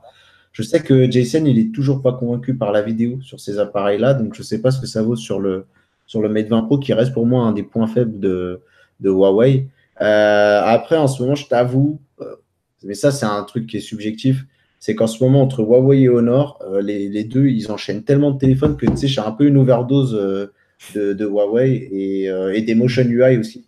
D'accord. J'ai pas eu trop eu le temps de regarder, mais je trouve que pour moi, le boulot qu'ils devraient commencer à faire, c'est de rafraîchir un peu leur interface qui commence un peu à être Ça, je suis d'accord avec toi parce que moi, ça a toujours été le principal reproche que j'ai fait, que je fais au smartphone Huawei ou Honor, c'est ça. Je suis pas fan non plus de leur interface. Voilà. Pour le coup, Par sur contre, la Mi 20, il y a par quand contre, même un petit lifting qui a été fait. Oui, heureusement, ouais. Et, après, ils se donnent les moyens d'être aujourd'hui là où ils sont positionnés, parce qu'ils bossent. Enfin, tu sais, c'est une boîte qui te donne vraiment l'impression de bosser comme des oufs, quoi. C'est-à-dire que généralement, malgré tout, entre le modèle précédent et le modèle qui suit, tu vois, là où certains font juste des refreshs, et je peux notamment parler de l'iPhone parce que c'est le plus facile, mais tu vois, je trouve que sur Samsung. Huawei ou Samsung, c'est vrai, il y a vraiment toujours la volonté d'apporter un truc. C'est pas oufissime, mais il y a un truc qui le distingue des autres. bah Tu vois, là, tu vois, notamment là sur la photo. ils ont notamment, ils sont les seuls à donc avoir utilisé un procédé pour retourner l'écran OLED, ce qui explique qu'il a un menton très fin, un peu comme Apple a fait avec l'iPhone 10, mais c'est pas tout à fait le même principe. Manu, je sais pas si tu sais exactement comment ils ont fait, mais je sais que c'est différent que sur l'iPhone. Mais bon, ça a quand même demandé de la R&D forcément. Et puis un truc tout con, mais j'ai vu aussi avec ce Mate 20 Pro. C'est qu'il y a la possibilité de l'utiliser un mode PC sans fil via Miracast. Donc là, on a souvent eu des fois cette discussion-là avec toi, Juju, mais ça combiné à un Shadow, là, tu as un truc qui devient intéressant. Et là, tu n'as même plus de fil, tu n'as même plus ni de DeX, ou comme on a pu voir dans les solutions précédentes, que ce soit chez Samsung, chez Nokia, etc. Là, c'est du sans fil. Et encore une fois, pardon, je veux juste insister, je te relaisse la parole pendant le jeu. C'est que tu vois, par exemple, entre le Mate 20 Pro et le P20 Pro, tu sais, comme c'est un modèle avec un écran plus grand, il pourrait se faire mettre comme un peu le S9 et le Note 9, tu vois, genre se dire, bon, vas-y, on fait juste un écran plus grand et on te vend ça comme ça parce que les gens, ils veulent un écran plus grand. Bah, mine de rien, entre le Mate 20 Pro et le P20 Pro, il y a déjà une évolution. Il y a beaucoup de choses qui sont faites. En fait. Donc, c'est à saluer, hein, c'est un travail qui est à saluer, je trouve. Non, tu vois, en début d'émission, je suis fatigué, moi. Monsieur Dos Santos nous disait que les Chinois, ils copient pas, ils améliorent. C'est fini, hein. Maintenant, là, ils sont passés au-dessus. C'est eux qui donnent le tempo. Je veux dire, les améliorations, ils sont passés au-dessus des Coréens. Donc, à ce niveau-là, c'est très impressionnant. Par contre, là où je suis assez d'accord, c'est que le P20, il est quand même pas vieux. Le Mate Pro, il arrive maintenant. Ouais, il est un peu plus grand, mais c'est pas. Enfin, les différences sont pas de taille, sont pas oufissimes de nos jours. Faut pas non plus qu'il nous fasse la Sony avec un nouveau téléphone tous les 3 mois. Et là, du coup, les gens ils vont avoir l'impression de se faire avoir. Parce que le mec qui a pris un P20 et qui voit le mat qui débarque, s'il l'a acheté il y a un mois. Après, il y a toujours eu une gamme P au printemps, une gamme Mate un peu différenciante à l'automne. Donc ça, c'est pas. Oui, non, mais tu vois, là, c'est OK. Mais faut pas qu'il commence à partir avec un rythme encore plus. Non, mais j'entends ce que tu veux dire, mais je trouve quand même que tu vois, il y a quand même beaucoup plus de différences chaque année entre les smartphones de gamme P et gamme Mate, par exemple, que chez Sony ou le Xperia du mois de janvier ou le Xperia du mois de septembre, c'est les mêmes, quoi. Et après, en plus, ce qu'on peut donner comme conseil aux gens qui aiment la marque, c'est aujourd'hui, si la taille d'écran, c'est pas un problème pour vous, achetez plus un Mate qu'un P, puisque il arrive après et il a vraiment des différences. Il suffit de parler, on parlait en termes de nouveautés, mais aussi on peut parler même à l'intérieur.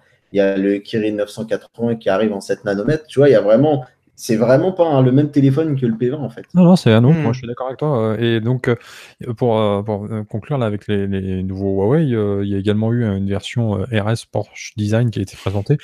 Alors bon, je sais pas si elle sera commercialisée chez nous ou pas, mais enfin, toujours est-il, c'est que là, finalement, ce n'est pas l'iPhone XS Max le plus cher, puisque Porsche Design de chez Huawei est encore plus cher. On arrive à 2000 €, je crois, cette fois. Le smartphone à 2000 €, ça y est, on y est.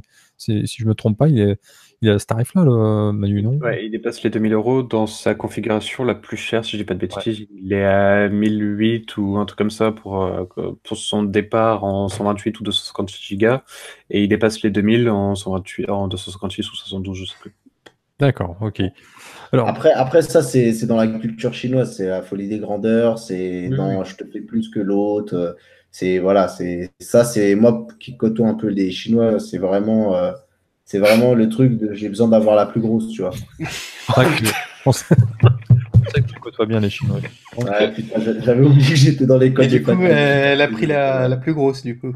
Ouais. Ouais, elle a pris la plus grosse. Aïe, aïe, aïe. Ah, on comprend, là. Hein. Alors, donc, à ce moment-là donc, de l'émission, on va faire un truc qu'on n'a jamais encore eu l'occasion de faire dans l'école des fanboys. On va faire un petit jeu. Enfin, c'est Ah, pas un Salut, petit jeu toi. d'ailleurs. C'est... Tu peux J'ai eu rebondir peur, là. là. C'est magnifique. Bravo. J'ai eu très peur, là. Non, je vais vous demander à chacun d'entre vous, et je vais le faire aussi, d'établir un petit classement dans une catégorie de smartphones aux alentours de 1000 euros, voire un peu plus, par ordre de préférence. Donc chacun à votre tour, vous me direz. Les 5 smartphones donc, en compétition, on va dire ça comme ça.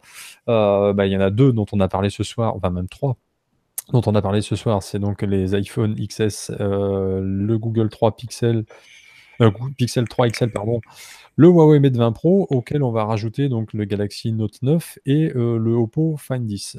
Et donc du coup, moi je vais vous donner donc dans l'ordre de préférence. Je vais mettre donc en 1 le Oppo parce que je trouve que finalement c'est le plus innovant en termes de design, mais c'est pas forcément le meilleur appareil, mais bon, c'est celui qui m'a fait le plus effet waouh moi cette année. En 2, je vais mettre le Mate 20 Pro, voilà, parce que je lui trouve pas vraiment de défaut. En 3, je vais mettre le Note 9, parce que pareil, je ne trouve pas spécialement de défaut non plus, mais je lui reprocherais peut-être un manque d'innovation esthétique. En 4, je vais mettre l'iPhone, et puis en dernier, le Pixel 3 XL, parce que je le trouve vraiment trop moche, mais bon, ça c'est voilà. Donc c'est comme ça. Allez, on va demander à Jules, je lui tiens ton classement à toi. Écoute, en 1, je vais te rejoindre parce que le Oppo. Parce que je suis d'accord avec toi. Voilà, c'est le borderless, c'est l'effet waouh, c'est le plus beau et malgré les défauts qu'il a, il a de la gueule, puis il a aussi ses qualités. Il va craquer. Pardon.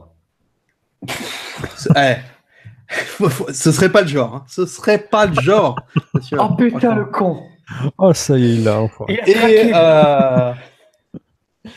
Et alors, en 2, moi je te mets aussi le Huawei parce que je suis d'accord. Enfin là, t'as l'impression qu'ils ont un peu mis tout ce qu'on pouvait mettre. Donc c'est vraiment du lourd. En 3, je ne te rejoins pas. Étonnamment, je vais mettre le Pixel parce que il y a quand même, je trouve que la photo, ça a quand même vraiment de l'importance aujourd'hui sur les smartphones et qu'à ce niveau-là, il est assez béton. Dans les 5... Ah oui, ensuite, tu as Note 9 et l'iPhone. Après, je mettrai le Note parce que pour les gens qui aiment ce type d'appareil, il a à peu près toutes les qualités qu'on peut lui demander, quoi. Et en dernier, l'iPhone, tout bonnement, parce que par rapport au X, je trouve qu'il n'y a pas assez. D'accord. Ok. Désolé. Donc, t'aimais bien la Suisse en tout cas. Hein. Mais ma femme adore son X, tu sais. Alors, ça va être à ton tour. Son X. Il faut en classer combien déjà 5. Est-ce que je te demande réellement qui est en premier Alors, en premier, l'iPhone 10S Max. En deuxième, l'iPhone 10S. Non. Il n'y a qu'un seul iPhone. Après, c'est pas les mêmes, hein. Non, mais moi, je te parlais de l'iPhone XS. L'XS Max, il n'est pas en 3, le XR. le XX Max, il est... Même les fans n'arrivent pas à C'est 10. C'est 10, putain. Respecte la nomenclature de chez Apple, merde. Alors, le XS en premier. Ouais. Le 10S, pardon, le 10S en premier. En deuxième, le Huawei. Parce que je vais enfin le recevoir. Salut Huawei, c'est juste un placement de produit, merci. En troisième, c'est celui-là, le Oppo Find X. Ok. On peut pas mettre le Vivo dans le truc, j'aurais peut-être mis avant le Oppo. Le Vivo, il n'est pas à 1000 euros, donc c'est. Voilà. Là là, ça fait chier. Mais je suis d'accord avec toi. Pour moi, le meilleur, c'est le Vivo. Hein. Mais bon, après, voilà. Ces téléphones pas chers. Ensuite, le Note 8. 9. Et en dernier, le 9, pardon. Et en dernier, le machin là, avec le grand notch et puis le montant en bas. D'accord, ok. Le menton de hipster barbu. Allez, à toi, mon petit Mathieu. Alors, En cinquième, je le mets directement, l'iPhone en cinquième. Ben oui, mais non, en cinquième, comme ça. Et en premier, le Pixel. il n'y a pas une 10e place ou un truc comme ça? Alors, ok. En premier, en fait, si je devais reprendre tous les téléphones et je devais en choisir un, pour l'instant, je suis très conquis par le Pixel 3 XL ou Pixel 3 même. Les deux m'ont bien plu. Parce que justement, il est exceptionnel au niveau de la photo. Je m'en suis rendu compte et ça est devenu un de mes critères principaux sur un des téléphones. Même si la vidéo aussi, c'est très important. Et pour l'expérience Android qui me procure pour l'instant. C'est perfectible, mais j'ai l'impression de vivre un niveau supérieur avec cela qu'avec même des téléphones avec 8 Go de RAM.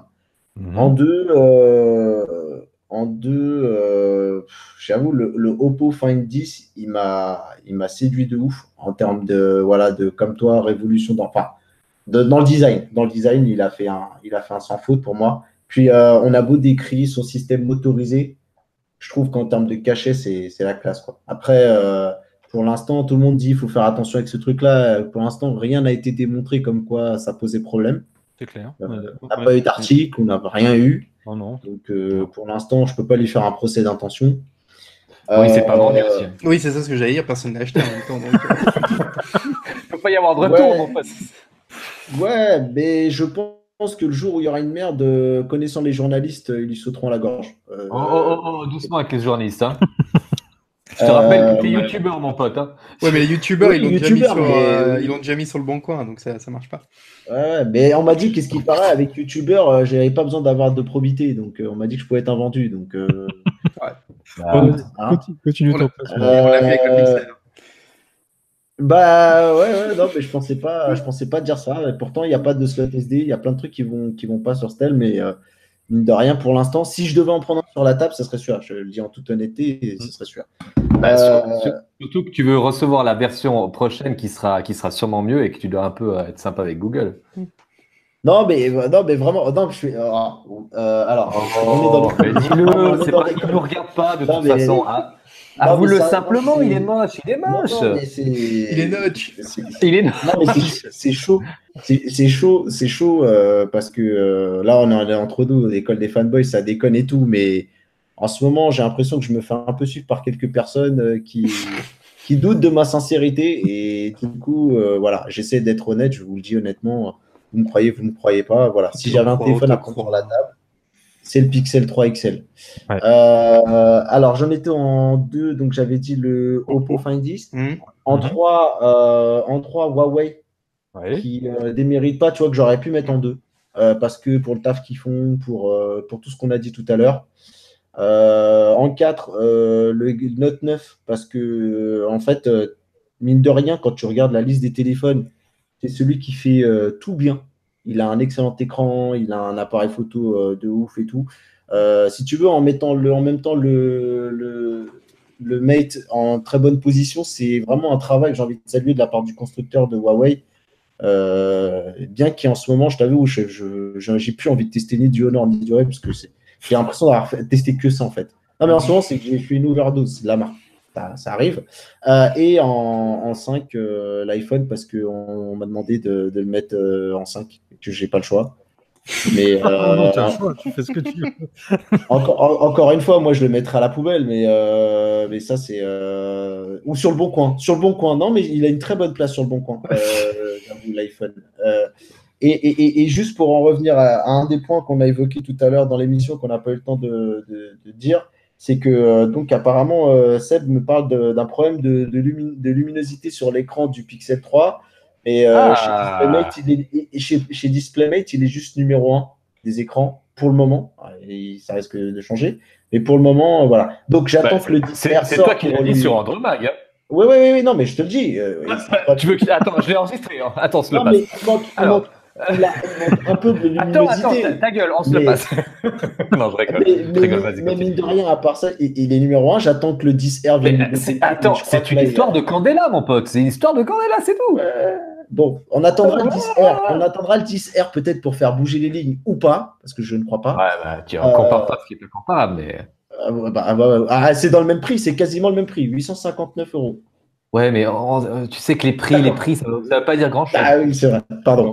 Et non, mais du coup, voilà pour mon classement. D'accord, on va demander à notre invité Manu de faire son classement à lui. Il peut même plus parler, le pauvre Manu. Avant de faire mon classement, j'aimerais juste rebondir sur un truc. Tu dis que tu as une meilleure expérience avec ton Pixel 3 qu'avec avec un téléphone qui a 8 Go.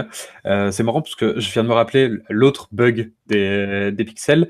C'est les journalistes d'Android Police qui ont souligné le fait qu'il a du mal avec les applications en cache. Et que si tu lances plusieurs applications à la suite, bah, quand tu relances la première après en avoir lancé 3 autres, bah, il recharge totalement l'application. Voilà. Donc, D'accord. pour le coup, l'expérience là est pas terrible avec seulement 4 Go. Après, pour quand même un peu situer la chose, le téléphone, je l'ai depuis environ une semaine. Je parle de quelqu'un qui l'utilise de manière lambda tous les jours. Effectivement, je n'ai pas été faire des tests en laboratoire. Voilà. Je donne juste un ressenti qui est le mien. Et on est encore très très loin du test, voilà, où j'essaierai peut-être d'approfondir plus ce genre de problème. Mais moi, je parle d'une utilisation quotidienne, normale. Et effectivement, après, je n'utilise pas le téléphone à fond tous les jours. Pour le coup, ça m'a pas choqué non plus, effectivement, pendant mon test. Donc, du coup, pour mon classement, alors moi, je vais faire l'inverse, hein, je vais donner le dernier en premier, comme ça, on va garder un peu de suspense. Et en cinquième, bah, je mettrai le Pixel 3, justement, Pixel 3 XL, parce qu'il a d'énormes qualités, effectivement, il est très très bon en photo, mais pour moi, il a un énorme problème, c'est que j'arrive pas à tenir la journée avec. L'autonomie est déplorable, et ça, pour moi, c'est un no-go direct. Donc non, ça pour le coup, c'est veto. En numéro 4, je mettrai le Oppo Find X, parce que déjà, j'aime pas l'interface de Oppo, et que à ce prix-là, en fait, un téléphone doit être parfait. Quand on met 1 000 €, on met quasiment un SMIC, le téléphone, il doit être quand même assez irréprochable. Et quand on voit ce qui est en face, de pas avoir de NFC, de pas avoir d'IP68, de se dire que si tu l'amènes à la plage, c'est tout bête, hein, mais cet été, je suis allé à la plage, j'ai fait tomber mon téléphone 3 fois dans le sable. Là, je me dis que le petit mécanisme, si je fais avec un Oppo Find X, je suis pas sûr que je reverrai mon téléphone, enfin la caméra de mon téléphone bien longtemps. Donc, alors, certes, c'est des suppositions, parce que je l'ai pas et que je l'ai pas fait tomber dans le sable, donc peut-être qu'il résiste très bien, mais pour le coup, de pas avoir le NFC ni l'IP68 pour un téléphone à 1 000 €, je trouve ça un peu dommage. Numéro 3, du coup, je mettrais le Note 9, qui est un très très bon téléphone. Pour le coup, j'ai pas grand chose à lui reprocher, mais je le trouve un peu en deçà des 2 autres, du coup, qui restent. Et donc, en numéro 1 et numéro 2 respectifs, je mets le Mate 10 Pro en premier, qui pour moi est le meilleur compromis, qui offre une expérience, qui est le plus polyvalent, qui a une très bonne batterie, qui a un excellent appareil photo, qui offre une très bonne expérience utilisateur, et l'iPhone derrière qui, pareil aussi, m'a très très agréablement surpris sur quasiment tous les points. Ok, bah écoutez, ça c'était très intéressant. Ça m'a permis donc d'établir un petit classement. Ce que j'ai fait, c'est qu'à chaque fois, j'ai attribué 5 points à celui qui était premier, 4 points à celui qui était deuxième, et ainsi de suite. Et donc, en faisant le total donc, de nos classements respectifs, ça donne premier donc le Huawei Mate 20 avec 20 points. Deuxième, l'Oppo Find 10 avec 19 points. Troisième, l'iPhone 10S avec 13 points. Quatrième, le Galaxy Note 9 avec 12 points. Et dernier, donc le Pixel 3 XL avec 11 points. Voilà, c'est bon, pour le fun. Ben voilà. Ça, c'est fait. On va maintenant passer. Mathieu, la soirée n'est pas finie. Tu as peut-être dosé. Ouais. Il est déprimé là, le pauvre. Tu vas pas te lâcher là, on parle de Microsoft. Ben oui, tu te lâches à fond, mon pote. Vas-y, tu mets tout. Donc l'émission avec la dernière consacrée à Microsoft, ça fera plaisir à notre petit Juju, puisqu'il y a donc également une conférence. Ouais, tu auras besoin de vaseline, ouais. Ouais, c'est ça. C'est ça. Donc il y a quand même une conférence chez Microsoft, donc on va également en parler. Alors donc il y a eu une nouvelle Pro 6, le Surface Laptop 2 et le Studio 2, donc qui ont été présentés au cours de cette conférence. Ce qu'on peut dire rapidement, anti-Juju, c'est que par rapport au modèle qu'ils ont remplacé, c'est qu'on a à la fois des meilleures caractéristiques, des meilleures performances, un nouveau coloris noir, Et tout ça pour moins cher, puisque les prix sont en baisse, il faut le souligner, c'est devenu rare dans la tech que les prix baissent, donc c'est cool ça. Alors, oui. Dans les configurations les plus hautes, ça fait quand même jusqu'à 650 € de baisse par. Oui, c'est sûr. Mais enfin là, quand t'es à 3600 boules, tu vois, t'es bon. On est d'accord, mais ça baisse. Donc oui, non, que ça baisse, c'est une bonne chose, mais voilà, ça reste quand même assez cher. C'est vraiment du refresh. Enfin, tu vois, sur la gamme de produits, c'est de la mise à jour. Mais par contre, c'est une mise à jour niveau design qui est intéressante. Moi, j'aime bien les nouvelles gueules qu'ils ont sorties. En noir, elle est vraiment classe, la Surface 6. Et ils sont très sympas aussi, les coloris pour les laptops. Le noir, le bordeaux et tout, c'est bien. Après, c'est vraiment du refresh de gamme. Enfin, on n'est pas tombé de sa chaise sur ce que nous a proposé Microsoft, tant et si bien que la seule nouveauté, c'est un casque. Alors justement, j'allais venir, c'est vrai qu'une des surprises donc, de cette conférence, c'est le Surface Headphones, donc, qui est un casque sans fil premium, équipé donc de la réduction de bruit. Alors en fait, il a 2 molettes, donc une molette sur chaque côté. Donc la molette côté gauche, qui permet de choisir entre 13 niveaux de réduction de bruit. Sachant que, par exemple, sur celui qui est considéré comme étant la référence à ce niveau-là, qui est le Bose QC35-2, il n'y a que 3 niveaux. Donc là, on en est à 13. Donc après, il faudra voir quand même. Oui, Seb, tu as une... Non, il y a quand même le dernier de Sony aussi. Hein. Qui est un petit peu en dessous. Le WH-1000 M3. Le M3. Le Mark 3. Mac 3. Oui, je suis d'accord, que moi je trouve excellent aussi, mais bon. Toujours est-il que voilà, il y a 13 niveaux quand même de réduction de bruit. Alors je sais pas je l'ai pas testé, hein, parce que de toute façon pour l'instant, je sais même pas s'il va sortir en France. Il sort le 19 novembre aux États-Unis au prix de $349. Mais est-ce qu'on le verra arriver ici? Ça, je pense, parce que les produits Microsoft sortent en France. Je crois qu'il n'est pas prévu justement parce qu'il est très lié à Cortana et que c'est pas encore assez développé en France, si je dis pas de bêtises. D'accord. Enfin, sur mobile. Je sais pas, on verra. Ouais. La molette qui est côté droit, elle, c'est pour le réglage du volume sonore. Ce qui peut être pratique, c'est que, voilà, par exemple, quand tu croises quelqu'un que tu connais, que tu lui dis bonjour, bah, tu fais un petit coup et comme ça, tu as tout de suite le volume au minimum. Bon, ça peut être pas mal. Et de toute façon, il se met en pause quand tu l'enlèves. Tu sais, il a la détection. Voilà, mais justement, ce que je veux dire, c'est que si tu n'as pas envie de l'enlever, par exemple, voilà. Et en seulement 5 minutes de charge, tu peux récupérer 1 heure d'autonomie. Donc, ça aussi, c'est plutôt un point positif. Donc voilà, à voir donc ce casque s'il arrivera chez nous, je sais pas, mais il a l'air pas mal en tout cas sur le papier. Ça peut être sympa. Ouais, en plus je trouve assez joli. Ouais. J'espère juste qu'il a un USB type C, mais c'est pas sûr ça. Je crois que si, hein, il me semble. Il me semble. Il faudra vérifier, mais il me semble avoir vu que oui, c'était l'USB type C. Mais moi, ce qui m'a pu s'intéresser par rapport aux annonces de Microsoft de ces dernières semaines, c'est notamment l'annonce donc de la fonctionnalité de screen mirroring pour donc l'application Microsoft Your Phone, qui permettra donc d'installer n'importe quelle application Android sur Windows 10. Ça, c'est quand même vachement bien, Juju. Oui, et ça marche dans les deux sens en plus. C'est-à-dire que non seulement tu vas pouvoir utiliser les applications Android sur du téléphone sur le PC, mais en plus tu peux basculer. C'est-à-dire que si tu tapes un truc sur ton ordinateur, tu peux l'envoyer via les applications de ton téléphone. Donc du coup, oui, plus de problèmes liés aux interfaces propriétaires comme Samsung, j'ai oublié le nom là, de ce que propose pour faire des espèces de mini-ordinateurs, mais c'est à moitié bridé à chaque fois, c'est un peu chiant.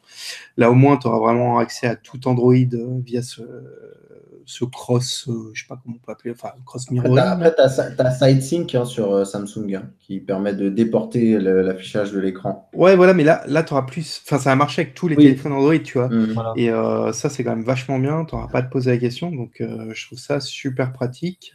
Ouais, tu peux répondre directement, enfin, depuis ton ordinateur, tu pourras répondre au SMS, par exemple. Voilà, ce qui était possible déjà de faire avec un Windows Phone sur Windows.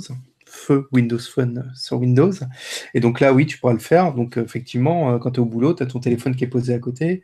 t'as plus, ou dans le sac ou ce que tu veux, t'as plus à t'emmerder, tout apparaît directement sur ton ordinateur.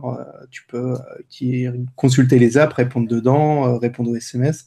Tu peux faire glisser, déposer des photos aussi. Voilà, récupérer les photos directement de ton téléphone pour les foutre dedans. Bon. Ça te rappelle des choses, toi, Seb, du coup, parce que c'est un peu. Finalement. Ouais, ça me rappelle un certain écosystème, comme on dit chez nous. C'est ça. Mais bon, c'est bien, en tout cas, je trouve que c'est une bonne chose que ça existe. T'en penses quoi, toi, Manu, de ce screen mirroring? Alors moi je trouve ça génial. Alors le côté screen mirroring juste pour avoir des applications, non, parce que ça de toute façon on a toujours pu plus ou moins le voir avec des émulateurs, ce genre de trucs, donc ça on s'en fout un peu. Mais effectivement, avoir un écosystème, comme l'a si bien dit Seb, les utilisateurs d'Apple nous font un peu bisquer avec ça depuis longtemps, et c'est vrai que quand je vois dans les conférences mes collègues journalistes qui ont un iPhone et un Mac et qui du coup prennent leurs photos, reposent leur téléphone et qui la récupèrent sans rien faire directement sur leur Mac et qui balancent ça directement dans leur live, et que moi je galère un petit peu à l'envoyer en Bluetooth, en Wi-Fi direct, en machin, ou alors je dois brancher mon téléphone, ou alors je dois faire un envoi, ou alors récupérer dans Google Photos, les envoyer par mail, ou les récupérer sur Google Photos, mais sur Google Photos elles sont compressées. Du coup, je trouvais ça un peu dommage de ne pas avoir de solution à ça. Et là, c'est vraiment cool que Microsoft se dise enfin, putain, mais en fait, Windows Phone, c'est mort. Et si on regardait ce qu'il y avait autour pour essayer de se faire un peu un écosystème qui peut battre Apple, parce que ça, c'est le gros truc qu'il y a sur macOS, c'est que tout le monde veut. Voilà, je précise que ça du coup, ça ne sera pas compatible avec. J'ai pas compris le mot battre. Tu l'as en anglais? Ah ouais, ok. Ouais. Okay. Ouais, ce ne sera pas compatible iOS, hein, c'est compatible que Android. Et pour avoir une expérience complète, en plus, vous pouvez installer maintenant l'interface Microsoft sur votre Android. Et il y a un launcher spécial Windows. Très beau. Très qui est assez joli, qui est sorti. Mais donc voilà. Donc non, je suis d'accord. Je trouve que ça, c'est vraiment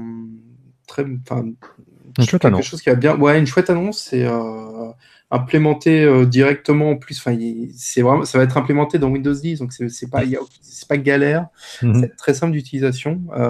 Quelque chose effectivement qu'on était nombreux à attendre, et vraiment super.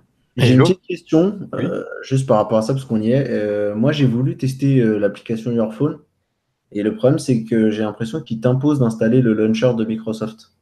Mais est-ce que c'est moi qui m'y prends mal ou... Non, mais la mise à jour, elle n'est pas encore arrivée sur Windows 10. Donc, voilà, donc je pense que c'est pour ça que pour le moment, pour que ça marche, tu es obligé d'avoir de passer par le launcher Windows Phone, parce que là, ça te met en configuration comme avec un Windows Phone, et c'était déjà possible avec un Windows Phone. Alors, parce que ça, normalement, là, ça n'arrive pas avant 2019, hein, je crois, ce screen mirroring.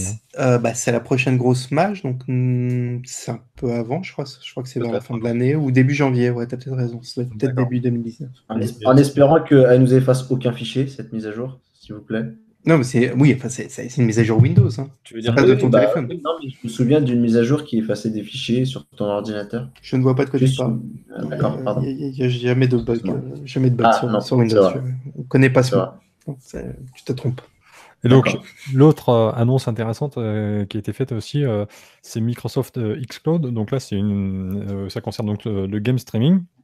C'est-à-dire que ça permettra de jouer en streaming à des jeux de Xbox One sur PC ou sur tablette ou sur smartphone, avec donc des premiers tests qui devraient débuter justement aussi début 2019. Ils testent déjà à l'heure actuelle ça sur des smartphones et des tablettes qui sont connectés à des manettes de Xbox en Bluetooth. Donc ça peut être chouette aussi. Bah écoute, c'est le sens de l'histoire. Hein. Il y a Google aussi s'y est mis. Oui, avec le projet Stream. Voilà, exactement. Et c'est d'ailleurs clairement une réponse du berger à la bergère, puisque xCloud avait été annoncé à la Gamescom en fait cet été. Et là, c'est juste que Google a présenté son projet Stream et Microsoft est arrivé derrière. On l'a fait nous aussi, on l'a présenté. Nous oubliez pas, on est là. Hein. Ouais, alors, parce que si on va plus loin, Nintendo l'a aussi proposé via la Switch au Japon sur des jeux comme Resident Evil 7 avant. Et puis bon, Gaikai, enfin tu vois, le système de stream, c'est le sens de l'histoire. c'est le sens de l'histoire et on sait de toute façon, Microsoft avait laissé entendre depuis pas mal de temps déjà que sur la prochaine Xbox, a priori, qui va être lancée dans pas si longtemps que ça, il y aura 2 modèles économiques, il y aura un modèle avec une console physique et un modèle streaming, pure streaming. Donc bon, bah, c'est le sens de l'histoire, c'est quelque chose qui fonctionne quand même de mieux en mieux, hein, faut bien le dire. Et bah, ça va permettre 2 choses. Ça va permettre à des gens de plus avoir forcément de console physique chez eux. Donc, c'est pratique pour certains, mais pas une obligation pour les autres. Et par contre, moi, c'est là où je trouve justement que c'est malin. Oui. Je viens de le résumer. C'est pratique pour certains, c'est pas une obligation pour les autres, donc c'est très bien. Exactement. Et par contre, quand tu es en déplacement, bah, ça veut dire aussi que ton jeu, tu as ta sauvegarde dans le cloud, machin et tout, et tu peux continuer à y jouer, même quand tu pars en vacances à l'étranger. Via cette... Et atteindre un degré 0 de productivité. Donc. Voilà, tout à fait. Bah, en vacances, de toute façon. Bon, il faut un bon déplacement à l'étranger quand même. Hein il faut de la bonne 4G à l'étranger ou de la 5G, quoi. Ouais, bah non, du Wi-Fi. Ouais, faut du Wi-Fi. Un bon Wi-Fi. Mais vraiment un bon Wi-Fi, parce que le Wi-Fi que tu as au camping, mon pote... Alors, écoute-moi... Excuse-moi, ce sera pas du 720p. Quand je suis parti au mois de mai dans un pays étranger et que je me suis retrouvé en plein à l'étranger pour la sortie de God of War, eh ben, je vais te dire que j'étais bien content de pouvoir jouer en déporté via le Wi-Fi à la console qui était chez moi, sur laquelle j'ai programmé le téléchargement du jeu et j'ai pu y jouer jour J, alors que j'étais à des milliers de kilomètres, en Wi-Fi. C'était pas de la purée de pixels, mon pote? Absolument pas. Oh, de la purée de pixels! Elle était pas mal celle-là. Non, mais il rigole quand même. Oh, mais même Mathieu, il a rigolé. Oh putain, je t'adore, mec. T'es tellement chou des fois. Oh, il adore. Seb, toi qui aimes bien les Xbox, c'est quelque chose qui t'intéresse aussi, ce projet xCloud? Ah, on parle de la Xbox là? Oui, oui. Accessoirement. Non, je rigole. Oui, moi je suis pour. Tant qu'ils gardent les deux, comme vous dites, c'est bien de garder les deux trucs parce que il y en a qui sont quand même encore amoureux des consoles, mais c'est sûr qu'un jour. Une fois qu'il y aura de la fibre partout, des gros serveurs qui vont chauffer les immeubles, eh ben, écoutez, ce sera ça l'avenir. Manu, et le réchauffement climatique, etc., etc. J'ai une petite question. Est-ce que c'est lié directement à la Xbox? Non, parce que en fait, Game for Windows, ça existe pas. Voilà, c'est ça. En fait, Microsoft maintenant a totalement relié tout ce qui était jeu. Donc, à partir du moment où tu es dans l'univers Microsoft, que ce soit pour PC ou Xbox, c'est crossplay. Donc, si tu es un joueur PC, entre guillemets, tous les jeux que tu achètes via Microsoft Store, ça fonctionnera aussi. Oui, c'est vrai, effectivement. Et ce qui va arriver aussi avec, c'est que comme il y a déjà le Game Pass, c'est un peu le Netflix du jeu vidéo pour Microsoft. Bah, je pense que tout ça va être lié. Tu vas payer un abonnement et puis tu auras non seulement les jeux, la console et tout le tremblement. Tout le monde s'y met à l'écosystème, hein, tu vois. Bah, tu vois, Netflix, ça marche. Non, Apple, ça marche, pardon. Ouais. Un petit mot de la fin sur ce sujet-là, Mathieu? Bah écoute... Est-ce qu'il y aura Tetris? On t'a perdu? Il demande est-ce qu'il y aura Tetris? Alors, non, mais c'est un gamer, hein, c'est un gamer. Donc, du coup, je disais, non, très bien, c'est cool. Bah, après, il y a de la compétition, il y a pas mal de... En plus, ce qui est bien, c'est qu'au-delà de l'écosystème, du streaming et tout ça, c'est que j'ai l'impression que chacun y va de son approche. Du coup, il y a du choix. Alors, je pense notamment au petit français de Shadow, qu'il ne faut pas oublier, qui propose aussi une manière différente de faire la chose. C'est-à-dire que là, tu as ton PC personnel qui est déporté. Donc, du coup, ce qui est bien, c'est qu'il va y avoir à boire et à manger. Il y aura peut-être différents niveaux de prix. Tout ça pourra probablement se combiner en plus. Donc, Oui. Donc, voilà. Là, après, où je m'inquiète un peu, c'est après, au niveau, il va falloir vraiment choisir sa paroisse. C'est un peu comme pour les consoles. Sony ou Xbox, un peu comme quand tu as Netflix, Amazon Prime Video ou des choses comme ça. Donc, ça, malheureusement, tu n'auras toujours pas le droit de jouer. Pardon. Au final, c'est peut-être aussi bien justement d'avoir 3 abonnements à 10 balles par mois plutôt que d'avoir à payer 600 balles plusieurs fois pour acheter tes différentes consoles. Ouais, non, mais effectivement, après, j'espère qu'un jour tout ça, ça sera amené à disparaître en fait. Si tu veux, moi, par exemple, j'avais une Xbox à l'époque, il y avait des jeux, il y a des titres sur PlayStation qui me faisaient vachement envie, et après, on n'a pas tous les moyens et ni l'envie de collectionner les consoles à la maison, comme notre ami Seb. Donc j'espère un jour voir disparaître ça pour qu'on puisse se payer des jeux et pouvoir les utiliser de manière transparente sur les services. Ça serait vraiment top. Et plus passer à côté de certains titres.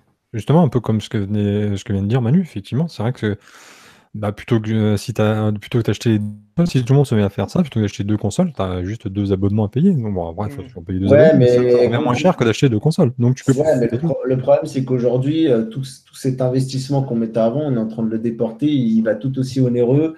Si tu continues à compter que tu as un abonnement Netflix, un abonnement Play Music, ou, Spotify, et à un moment, je pense aussi qu'il va y avoir un souci. On va faire une overdose d'abonnements. Et effectivement, j'ai l'impression que pour moi, la seule solution totale à ça, mais sur lequel il n'y a que les majors, ceux qui tiennent les clés de ce truc-là, qui ne veulent pas y aller, c'est la licence globale. Et voilà, c'est un problème de fond. Ouais, il y a un vrai problème de modèle économique derrière aussi. Quand tu fais un. Ouais, mais tu regardes par exemple, pour moi, je fais un peu d'hors sujet, mais juste vous allez comprendre là où je veux en venir. Le truc qui est aujourd'hui pour moi le plus criant et le plus handicapant aujourd'hui pour un spectateur, c'est le foot. Entre la Ligue des Champions, le championnat et tout ça, moi, mon père, il adore le foot. À l'époque, il avait Canal+, il avait accès à tout. Quoi le foot?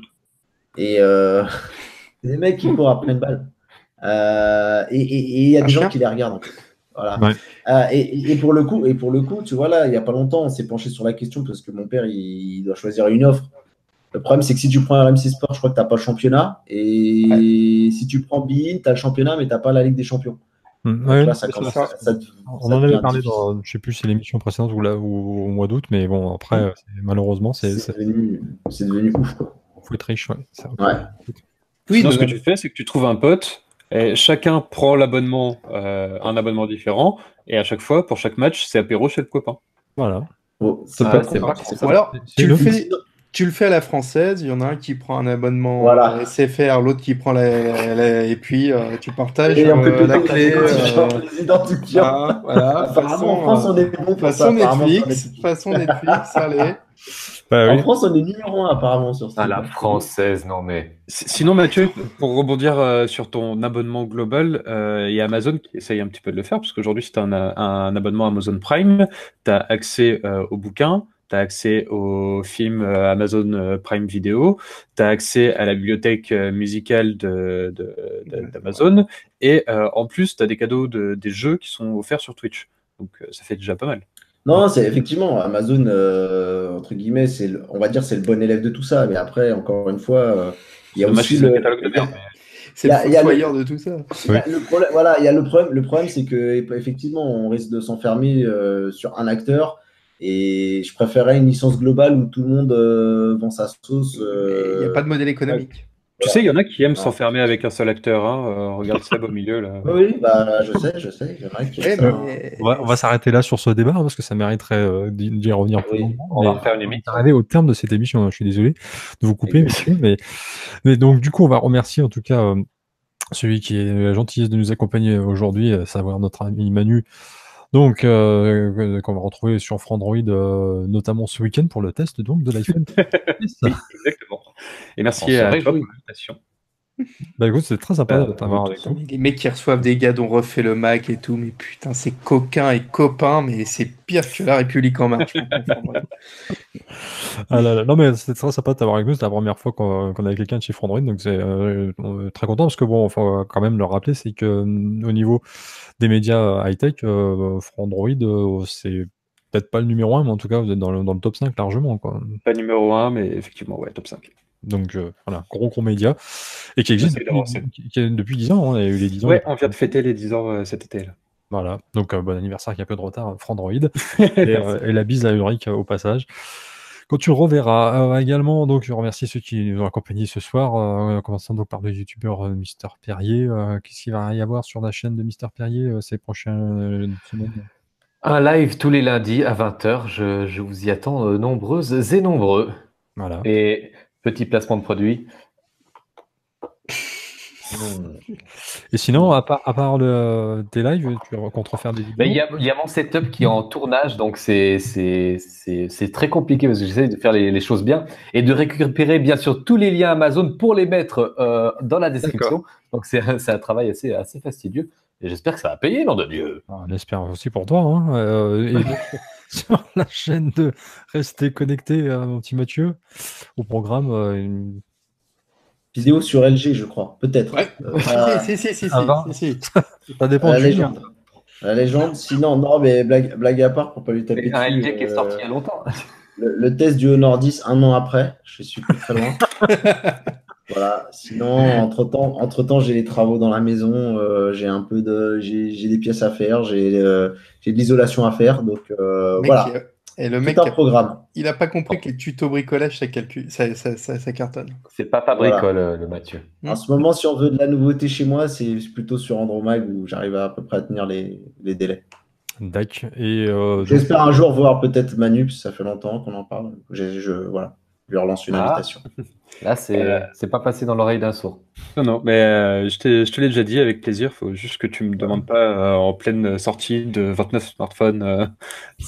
Non, mais c'est vrai que là, en ce moment, c'est un peu difficile. C'est dur. En ce moment, c'est impossible. C'est un petit peu compliqué, oui. Et parce que en ce moment, c'est dur de ne pas être écœuré des smartphones. Hein. C'est dur. On va aussi saluer notre ami Juju qui est censé normalement faire donc, si j'ai bien compris, un test LG pour rester connecté. Il arrive incessamment sous peu. D'accord. Soyez-en sûrs, il est quasi fini. Donc voilà. Pour 2019, fin 2019. D'accord. Moi j'ai reçu ça, donc c'est les nouveaux écouteurs donc Nomad et Nomad Plus de chez Divacor, donc j'ai pas encore eu le temps de m'en occuper, mais je vous en parlerai très bientôt, probablement donc sur la chaîne d'école des fanboys. Au programme donc de ces prochaines semaines, il y aura une émission sans doute au mois de novembre où on va revenir sur le futur Honor Magic 2, le OnePlus 6T, le Xiaomi Mi Mix 3. Il y aura la conférence d'Apple avec sans doute des nouveaux iPads, des nouveaux Mac. Et puis le 7 et 8 novembre prochain, on a pris aujourd'hui donc une conférence de développeurs Samsung, au cours de laquelle ils pourraient peut-être dévoiler, enfin c'est même de plus en plus probable, le premier smartphone pliable. Ça sera au Moscone Center de San Francisco, donc sachant que c'est quand même la plus grosse salle qu'il y a sur San Francisco, s'ils ont réservé celle-là, je pense que c'est qu'ils ont des choses intéressantes à annoncer, donc il faudra suivre ça. Historiquement, c'est quand même une salle qui a vu pas mal d'annonces. Oui, assez importante, c'est le moins qu'on puisse dire, donc je pense que symboliquement, s'ils ont choisi cette salle, c'est qu'il y a des choses intéressantes qui devraient être annoncées. On va également remercier notre ami Nicolas Beau, directeur artistique de cette émission et community manager, qui va s'empresser de mettre ça en version podcast audio, auquel vous pouvez vous abonner sur iTunes, sur Podcast Addict, sur SoundCloud, et puis vous abonner à la chaine, mettre des pouces bleus, activer la cloche, tout ça. On n'a plus beaucoup de nouvelles, mais on l'embrasse quand même. Écoute, il va bien. On va remercier aussi Greg qui relaie cette émission sur le JT Geek. Au programme également pour moi le Lutin du Phénix, donc c'est une grosse animation ce samedi à l'hôpital Purpan à Toulouse avec 60-70 cosplayers dont un Batman qui va envoyer du bois. Et également donc le 6 novembre à l'Institut Gustave Roussy à Villejuif. Tout ça à l'occasion donc des 2 ans donc, de l'association. Voilà. C'est sur cette note positive qu'on va conclure cette émission. On vous donne rendez-vous donc très vite pour un nouvel épisode. D'ici là, portez-vous bien. Ciao à tous. Bye bye. Bye bye. Ciao. Adios. Bye.